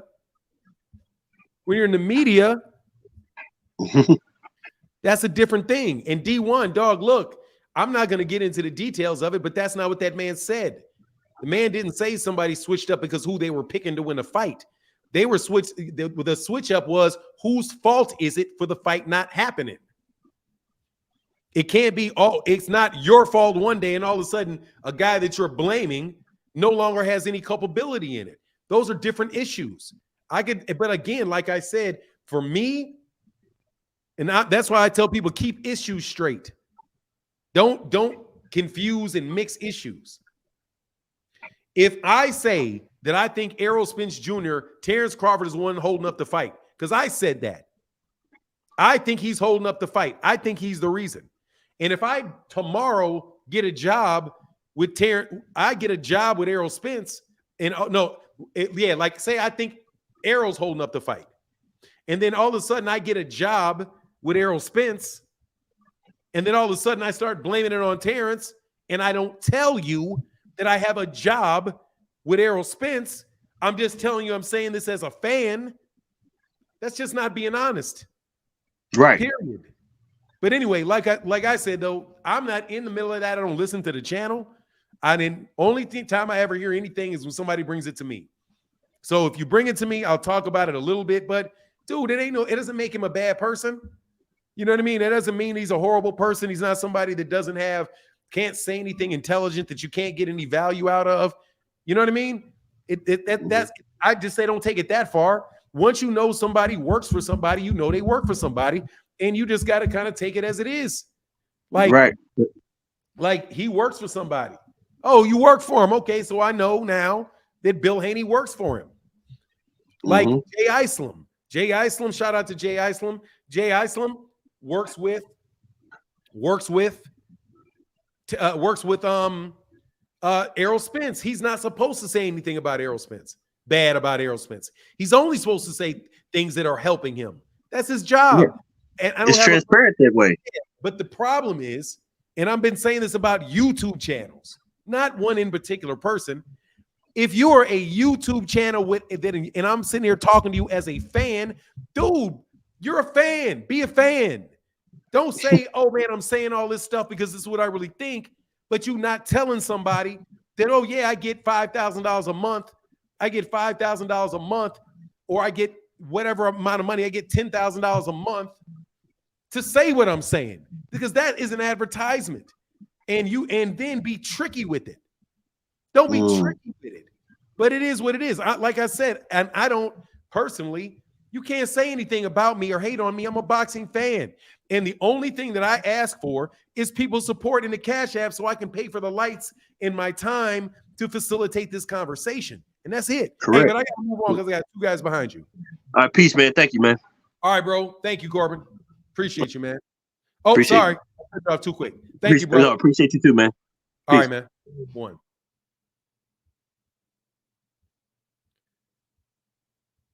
Jeffrey, and I see you, Suleiman. What's going on, brother? What's going on, Panay? Man, I feel like being a little petty today. I'm in one of my I told you so episode moments. You gonna tell me you told me so? Yeah. Now, did I or did I not say that the reason this fight got made is because Bud and Errol Spence talked? They had a conversation. They picked up the phone, they talked about it, right? And Errol Spence confirmed that. He said this fight would not have happened without me, right? And you said, who's the white guy that made the fight, that represented Bud? You gave credit to him. I gave the credit to Errol Spence. Now, you don't remember Errol Spence getting on his interview saying he said that the only reason why this fight happened because me and Bud talked to me, we talked about it, and I made it. Oh my, okay. He said Errol Spence Jr. said the only reason, the words "only reason" came out his mouth. I'm gonna ask you that a question again. He said the word "only." You said this fight would not have happened without me. That's not the same thing as only. The only reason. Only is your words, brother. Only is your words. Only means that is the one and only reason. It wouldn't have. Well, if he's saying it wouldn't have happened without talking to me about it. It wouldn't have happened without. Hey, watch this. It wouldn't have happened without. It wouldn't have happened without Steven Espinoza wanting it to happen. That don't mean that Steven Espinoza wanting to happen is the only reason. I don't know who you're playing with, bro. It didn't happen. We all know it's got to go through Steven Espinoza to happen. We understand. We understand. Well, we know that part. We already know that No, part. we don't know that because you just said it was the only well, reason. okay, Hey, but man, I got well, two people wait a behind minute. you, Jeffrey. Bud was dealing with him the whole time. Has it happened? Not until he talked to Errol Spence about it. I got Come you. on now. Give me my flowers. I just want my flowers. That's all. You don't get no flowers because you said something only. And I never said that was the only reason. I said, and it may have been a reason that Bud accepted it, is because that's the best deal he would have got. That's what I speculated. You rejected me completely with that when I said Errol Spence and Bud talk. You said no. You said no. You said the reason why. You don't listen. I know they talk. I said they talk. I never said they didn't talk. No, I didn't say no. I didn't say. No, I'm not saying that you didn't say that they didn't talk. I said they talk. I said the reason why that fight got made is because Errol Spence and Terence Crawford needed to get on the phone. That's why it didn't happen the first time. You said no. The reason why it happened, you said Bud finally had the correct representation on his side to make that fight. Got on the phone the first time. They wouldn't talk the first time. Yes, they did. He spent him off. Errol Spence Jr. and Terence Crawford talked the first time because. And what did Errol Spence say to him? He said what? Terence Crawford said, "I got to move on to the next dude." And what did he say? What did Errol Spence say? Yeah. Terence Crawford said when he was on Instagram explaining why he turned down the fight that he talked to Errol Spence. And what did Errol Spence say? And him and Errol Spence Jr. asked questions. And he also talked to Al Heyman. He told him to talk to Al Heyman, right? Man, dude, you don't get no flowers. That's called a spinoff. You spent him off to Al Heyman. That's called a spinoff. That's not saying we talking to make this fight. That's saying talk to Al Heyman. Had to talk to Al Heyman anyway. Huh?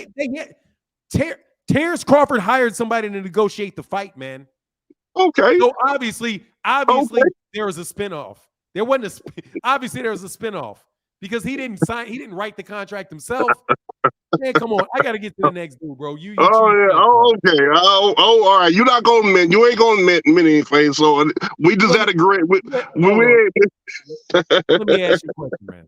You said that Bud is that Errol said that the only reason that the fight got made is that they spoke. That's what Errol Spence said that as well. That came out of his mouth. You telling me it didn't? It didn't. He did not say the only reason. He didn't. Huh? Do you want me to go get do you want me to literally go get what he said? The word only, he did not say the only reason this was made. He was asked a question, and he was asked multiple times. Did you speak? He's like, yeah, we spoke. Yeah, we spoke. Yeah, we both sat down. We both got on the phone. We talked. We talked about family. We got down. And yeah, this is going a lot better. Yeah, we spoke. I guess you missed the part. I guess you missed the part when he said this fight would not have happened without me. Would not have happened does not mean only. Okay, That's man. not the same thing. Okay. It's not. Okay, yeah, we understand. You got to go through the right people to make the fight happen. But in other words, he said, "I talked to Terence Crawford. This fight would not happen." Huh? You said that he said the only reason, and I'm telling you, did not say the only reason. And then you say, "Well, he said it wouldn't have happened if he didn't." Yeah, there's a bunch of things that it wouldn't have happened if they didn't take place. Okay, I remember telling you. Didn't want the fight. It wouldn't have happened if Steven Espinoza didn't want the fight. I remember telling you they needed to talk. The only reason I said the reason why this fight happened is because they needed to talk, and they talked. And he said, and Errol Spence confirmed what I'm saying through the interview. You're trying to tell me that the only reason Errol Spence, Terence Crawford took a fight with David Avanesyan and not Errol Spence was because they spoke on the phone. Yeah, the fight got happened because they ended up talking on the phone.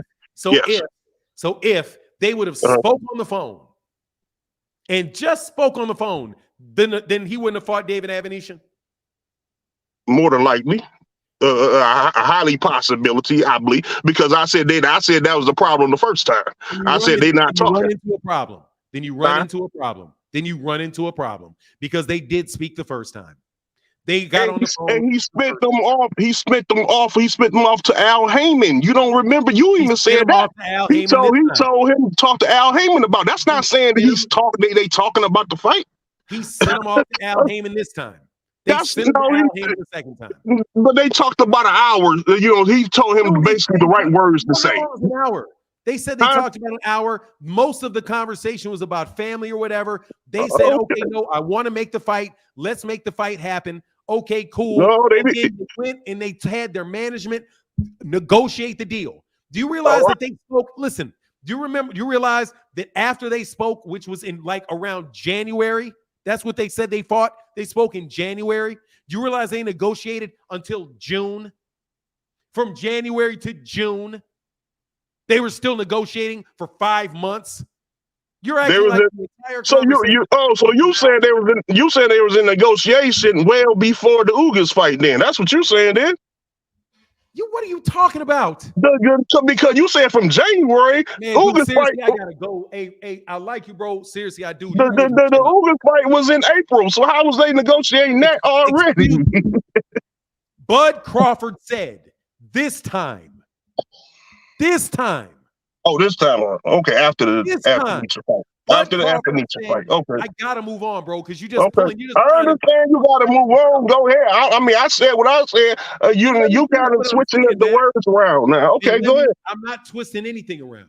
I am telling you flat out. You said I need to apologize to you. I didn't know. No. I didn't say you need. You don't owe me nothing. I didn't say that.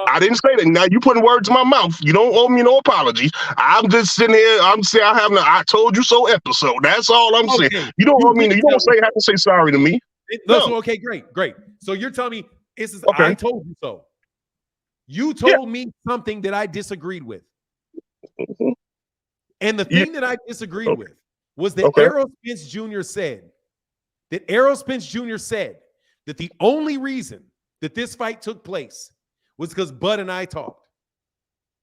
And I told you, Errol did not say the only reason. He didn't say the only reason. Okay, and I'm going to tell you to go back and look at the tape. I'm going to tell you to go back to look at the tape. Go ahead. I got to move on. I got two guys behind you. Okay, go ahead. Also, they spoke in January. Okay. If they had agreed to a fight on the phone in January, then why didn't they announce it until June? They agreed to the fight back in January. Well, we can't say when they agreed to it, when it was agreed. So then you can't. You threw that out there. We can't. You can't say when they agreed. We don't know that. We don't know that. I know you don't know that. I know you don't know. I mean, you don't know either. We don't know when they agreed to it. That's my point. You don't know. Only thing we know is when they announced it. That's the only thing we all know. That's my point. You don't know that. You don't know that. But you put it out there. You put it out there as if you know, though. You don't know that. You don't know either. You do not know that in January, dog. Seriously, you got to stop. Okay, but you said it though. Nothing but talk over me. I didn't throw January out there. You threw January out there. I didn't throw there. Dog, I don't want to mute you, bro, but I gotta mute you because you refuse to stop cutting me off.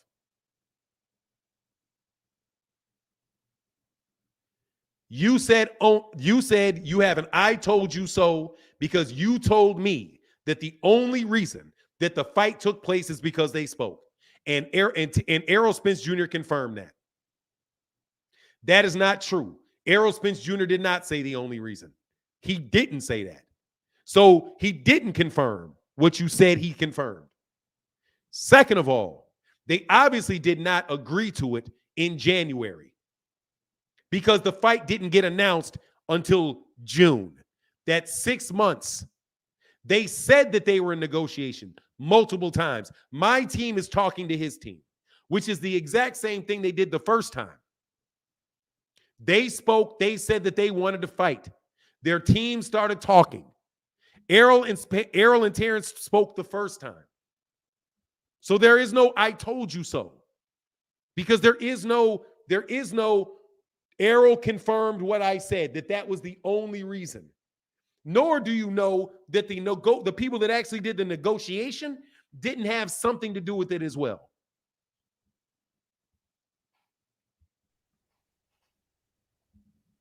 I never said the people didn't have anything to do with it. I said, I'm just repeating what Earl Spence said. That I said, told you before he said it. He didn't say it. You can disagree. You can say he didn't. He did. All you gotta do is roll the tapes back with that, and that proves the point right there. He never said that. I watched the interview, so I don't even need to roll the tape. I watched the whole interview, and you heard the interview where he said the only. I heard you. Okay, so you want to be stuck on the only part, and not instead of saying this fight without him talking to me, this fight wouldn't have happened. You want to be stuck on the only part, on the only word. Those are two different things. Those are two different things. Okay. But do you remember last time I talked to you? I said without Errol Spence and Terence Crawford talking. That's the only reason the only reason why this fight was going to happen without they wasn't talking the first time, right? You remember me saying that, bringing that to your attention. What you just said again was you told said the first time. Me, the first time. You first said time. to me what you just said. You said to me that the only reason was because. So you don't remember? You don't remember? Okay. I'm sorry. All right. Okay. All right. Go ahead. You said to me, because I'm going to be very specific. Oh, okay. About what I'm saying, what I'm answering. Right. You ain't going to answer the woke questions. Okay. You just said to me. Gotcha. I'm clarifying that you just said to me that you told me the only reason was because. Okay. Those are your words. Do you remember that conversation we had? May I ask you that? Did you just say that? Do you remember that? Do you remember that question? I answered that question a long time ago. I'm asking you a question. Do you remember? I answered that. You did not answer the question. If you answered it, answer it again. Did you just say that you told me the only reason? That's a yes or no question. I said yes. Yes. Then good. So then let me finish my point. Okay. Now that you said yes, you said that. You said that. Errol didn't. I'm saying he did. I'm saying roll the tapes back. I'm not gonna. What do you want me to do? Go look at the part where he said, "Oh, the only reason this happened." You're not even saying that. You're saying that it wouldn't have happened if. Those are two different things. Those are two different things. So what did you shoot me down? When I said that last time we talked, what did I ask? Because I'm asking you, do you remember me asking you this the last time? When I'm saying, do you remember me saying this the last time I talked to you? And you're not going to even acknowledge that you did or you don't remember we did. So I can go ahead on and prove my point anyway. So I asked you last time I said the only reason why this happened. You said no. You said that's not why the fight's happening. It's not the only reason. Well, I'm telling you what Earl Spence said though. It's not the only reason. I'm telling you what Earl Spence said though. I'm just letting you know what came out of Earl Spence's mouth. It's not the only reason. Errol did not say that was the only reason. Okay. Well, we ain't gonna go nowhere if you saying I'm saying what you said. You said what you didn't say. We ain't gonna go nowhere with that, then. You said that. Errol didn't say that. And I'm saying you said it. I'm saying he said. What you're doing is you're taking Errol Spence Jr. implying that it was important that the two had the conversation and switching that in to him acknowledging your statement that it was the only reason. Those are not the same thing. Him saying that it was important that they spoke and it helped, which is what he communicated. That is not the same thing as saying that was the only reason it happened. Errol also said he gave up a bunch of money. So it's not the same thing, but I got to go. See you later, Jeff.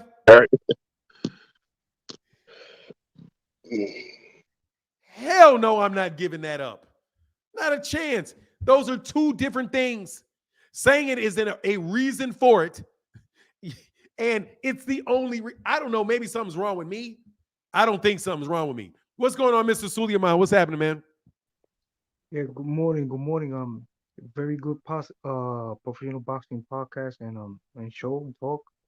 The Appreciate reason you, I'm man. calling is yeah, appreciate you too, sir. The reason I'm calling at this time is because I think this fight was made, in my opinion, it was made because the performance of Javon the Tank Davis, Javante Davis. Can you back up? Okay, Because I couldn't hear you for a while. And okay, can you turn your volume up on okay. your mic? Because you're The very soft. the performance of Javante Davis, the Tank, and pay-per-view, and the the attraction, and also the fight with Devon Haney, and also Devon Haney saying on the commentary that he's thinking about moving up. I don't think he's gonna he really wants to fight at 140. I think he wants to go to 147 and test the waters with Errol Spence. Follow the blueprint that Errol Spence did.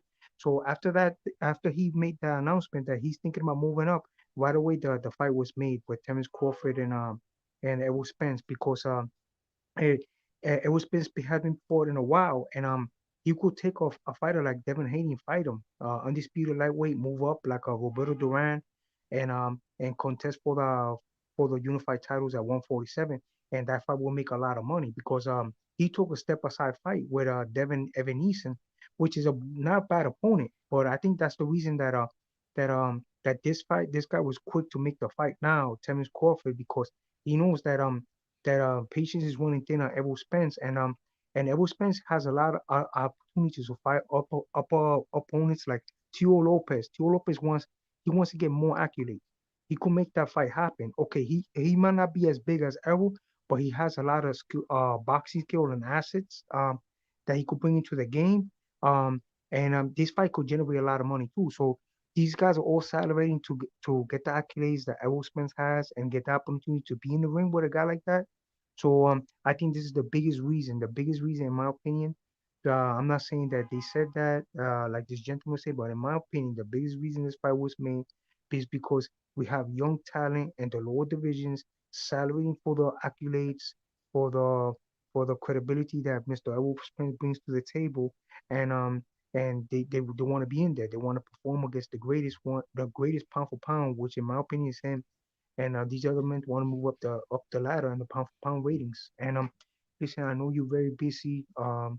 I've been following your show for a while. You have a great show, and Thank you, man. thank you for having me on, sir. Thank you. Anytime, brother. Thank you, man. Thank you for your insight, man. No doubt. All right. Thanks, man. I appreciate that, man. Kareem Elliott, man, what's going on, man? What's up, Fana? Yeah, I'm chilling, man. I'm good. How are you, sir? I'm hanging in there, man. I was just charming in so I can get at one guy some enlightenment on what you was trying to say and how they're focused just on seeing from one side of the spectrum. It's amazing to me that these guys will twist, turn, bend backwards, break their back just to make up excuses for Terence Crawford. It's wild. It's really, really wild. Yesterday, I think it was yesterday, Errol lets people know that he's actually going into his pocket to pay this guy more money. And the only thing he can think about is the fact that they got on the phone to have this conversation. I mean, that's it? You really think that's the only reason? No, more money from the very beginning is why this fight is happening. Terence Crawford has been crying about making money. He's not worried about fighting Errol. He's trying to make the most money possible. And these guys are just making excuses all around it. And they can't see that. And that's not a good, it's a good reason to fill his pocket. But when you're getting a good payday with a top fighter, then that should be just the reason enough. But this man wants to make more money than this other man, or the fight won't happen. I mean, how come they can't see that, man? And that's not honorable in the sport of boxing. You're supposed to be going after the accolades, the legacy, the belts. Who's the best of the best?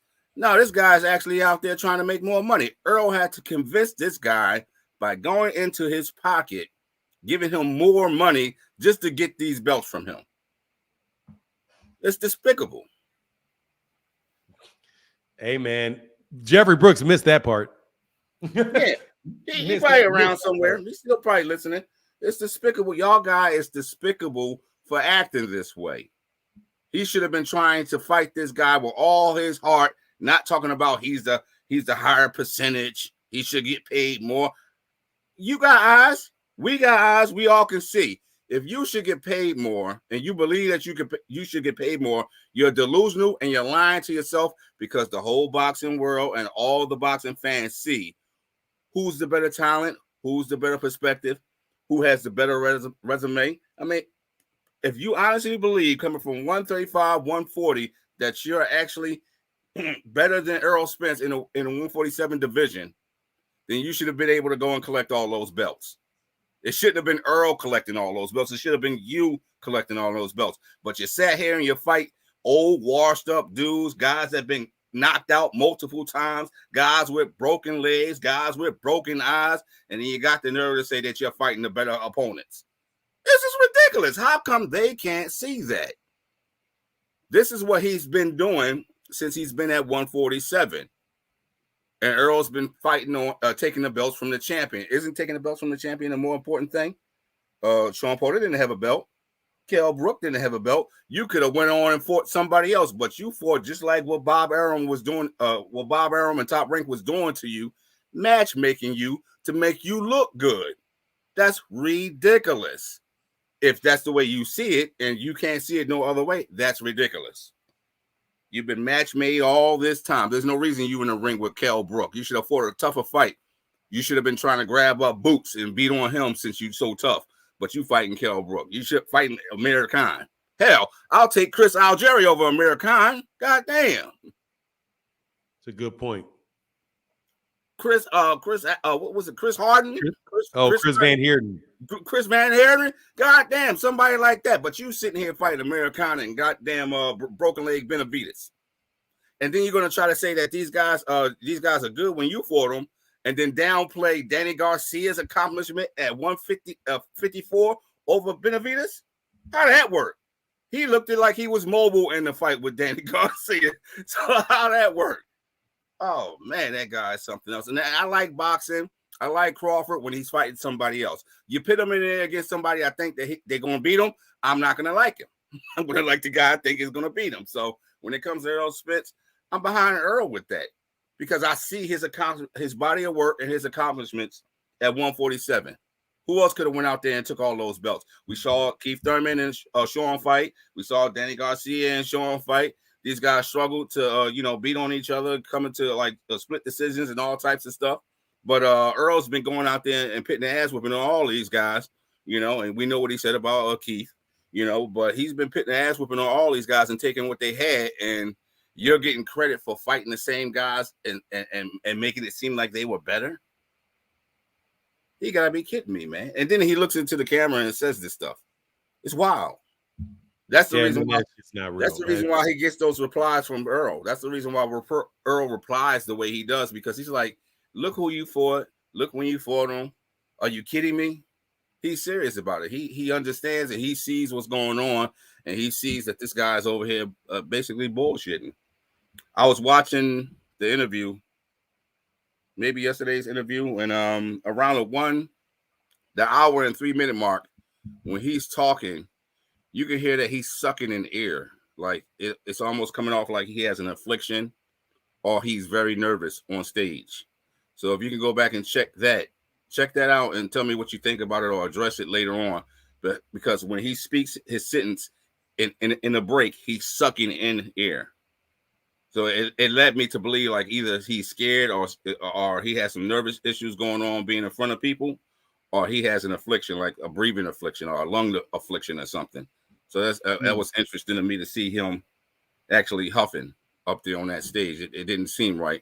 And if that's the case, it really tells me that this guy is all about, making sure he makes the best money out of this fight that he can. Yeah, I hear you, man. Hey, man. Hey, thank you, Mr. Elliott. I appreciate you, brother, for coming through. No problem, man. I'm always here. Yeah, I see you. Yeah. I appreciate you jumping on, though. Yeah. I'm still kind of salty at Jeffrey Brooks, man, because I like Jeffrey Brooks. Jeffrey Brooks kind of got me salty.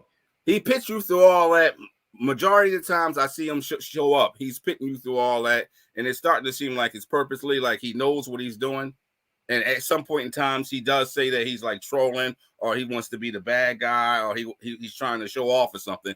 And that's fine. And then you want to play that game, but don't deny the facts, man. Especially when you got people out there that's listening to this, that's new to this, you know, that's just coming around for the first time, and they're hearing these types of conversation. It sometimes make you look silly, and then it could be misleading. You know, you can't be misleading fans to believe one thing when, you know, it comes time in a fight, and then you see this guy gets his behind whipped, and then everybody's thinking like, what the hell happened, man? And if people are out there betting on that, then, you know, some of these guys are misleading people on these boxing channels on YouTube. And this is where we all come to get our boxing information anyway now, because mainstream media ain't doing jack shit when it comes to this. They following the narrative. Oh, Bud Crawford is the greatest thing since sliced bread or some old crazy shit. Like, how did that work? They've been doing that since 2015 with the ESPN broadcast with them announcing that he's going to end up being a contender for Spence. And I was like, huh? He's going to be a contender for Spence coming from that division all the way up. And then you can't put the two together that they actually, you know, developed him into this. This is where they was pushing him for. Man. Hey, man. Look, you talking about? I guess I kind of lost your track. Sorry about that. If you got confused, like back in. Yeah, I just didn't know if you were talking about you talking about the last caller said about Devin Haney going up to 147. No. I'm talking about Bud. You know, I don't even get in with Devin Haney because that's not even worth really having a conversation about. You know, so I'll leave that alone. All right, man. Well, I appreciate you, brother. I'm about to jump off here, man. No, kind of into the show. But come back again, Mr. Elliott. Appreciate you, brother. I like the bricks too. How you get the bricks up on the screen? You know, I I'm an older guy like you, so I don't like showing it off. You know, so yeah, I got you, bro. What's up there, man? All right, I appreciate you, man. Enjoy Thank you, brother. Day, brother. All right, bro. Peace. Salute. Yeah, man. All older gentlemen are welcome to the channel, dog. Hey, and Jeffrey Brooks, you can jump on. I got another 5 minutes if you feel like it. I'm on here 7:30 because I know how this fight will turn out. Hey, man, well, good for you, man, because then guess what you can say? Jeffrey, if you say, I told you Terence Crawford was going to win the fight, and then I say, hey, and he winds up winning it, then I will say you're right. That's not tough. If you're right, if he wins the fight, then you're right. See how that's easy. There's no need to get cute. But again, dude, when you're talking, if you speak to me, dude, be specific with what you're saying. Errol didn't. I saw somebody say, Errol definitely said, I can't go too long, Jeffrey. I was kind of kidding.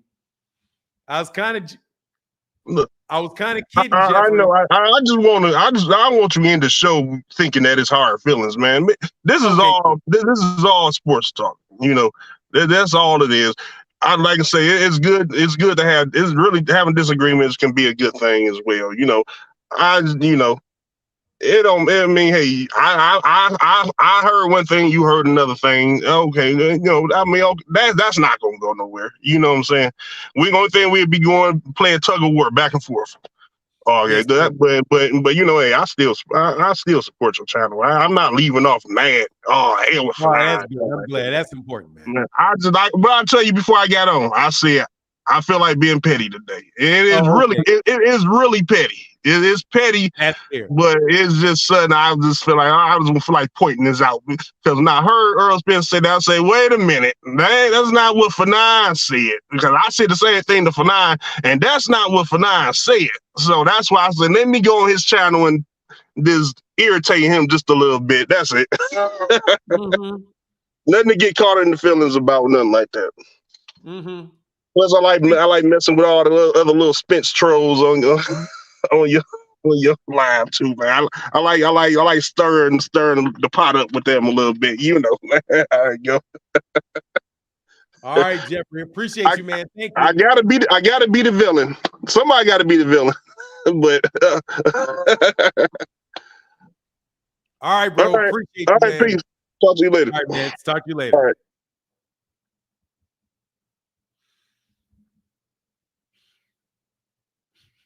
See, you saw you. I by the way, you slipped it in there again, but I let it go. You slipped it in there again, but I let it go. Just to let you know. I saw if you think I didn't notice you slipped that in there real quick, I did. But anyway, man, it is what it is. Look, man, much love to everybody in the chat, everybody in the super chat. Thank you guys so much for your support. It really does mean a lot, man. I am about to bounce up out of here, man. Nah, Jeff, you ain't no Haney fan. We the villains. Dog, look. Ain't no villains in this, man. It's boxing talk. That's all. Heather E said he did. You saw him. I was like, I literally bit my tongue. Like, let me bite. He's sitting there throwing shots like I don't see it. You're like, dog, you out here trying to score points, dog. I'm gonna let you go. I'm gonna let you slide with it. But he kept on throwing them, dog. Kept on throwing them. But anyway, man, that's because I like Jeffrey Brooks. No worries, man. Now I got to get out of here, man. Thank you to everybody that supported today. Thank you guys so much. You guys keeping the channel going during these very, these tough times out here, man. Let me make sure I didn't miss anybody in the Cash App, because thank you guys super, triple, quadruple much for your support. And I did miss somebody. See, I missed somebody. My bad. Talking too much. My guy, Expensive Paper in the building. Thank you for that support, bro. Said, Bud said, I'm not losing on my mama birthday. I ain't losing on my mama birthday. I don't know nothing like that. And Mega Deuce in the building. Thank you, brother. He said, great show, sir. Thank you, man. I appreciate you, man. And hey, seriously, thank you, Jeffrey Brooks, for being a supporter of the channel. Thank you for being a supporter of the channel, dog. Because I actually, thanks for the OT, man. Yeah, for sure. Look, man, I actually like Jeffrey Brooks. I like Jeffrey Brooks. And I mean that. He's a good dude. I like Jeffrey Brooks. No excuses, Spence fans. No excuses. Boy, if Terence Crawford don't win, dude, if Terence Crawford loses, dog, I swear to goodness, dog, y'all are not, I know y'all not showing up. Let me tell you who's going to show up if Terence Crawford loses. Rick Timms. And Chill Bill, because he's a noob and he can't go nowhere. I didn't know what he pledged. And Rick Tim and Chillville can't go nowhere because I already know where he pledged. I'm gonna go to his local chapter, get the poll mark of his local chapter, find that damn yearbook, get his name, and search that dude down, bro. Chillville ain't going nowhere, bro.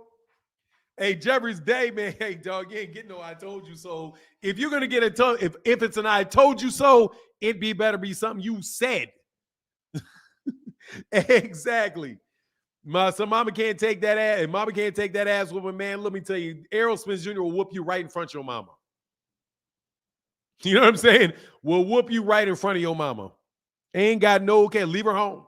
Like Gervonta said, man, your mama's birthday ain't saving you, dog. He said it's going to be so funny when Rick Tim clicks that link on July 9th. No, Rick, there's nothing really now. Rick's got all kind of space, bro. Rick got all kind of space in that, dog. All kind of space. But look, man, I am going to get out of here, man. Much love to everybody in the chat, everybody in the super chat. Thank y'all so much for that support. And with that, I'm out. Deuces.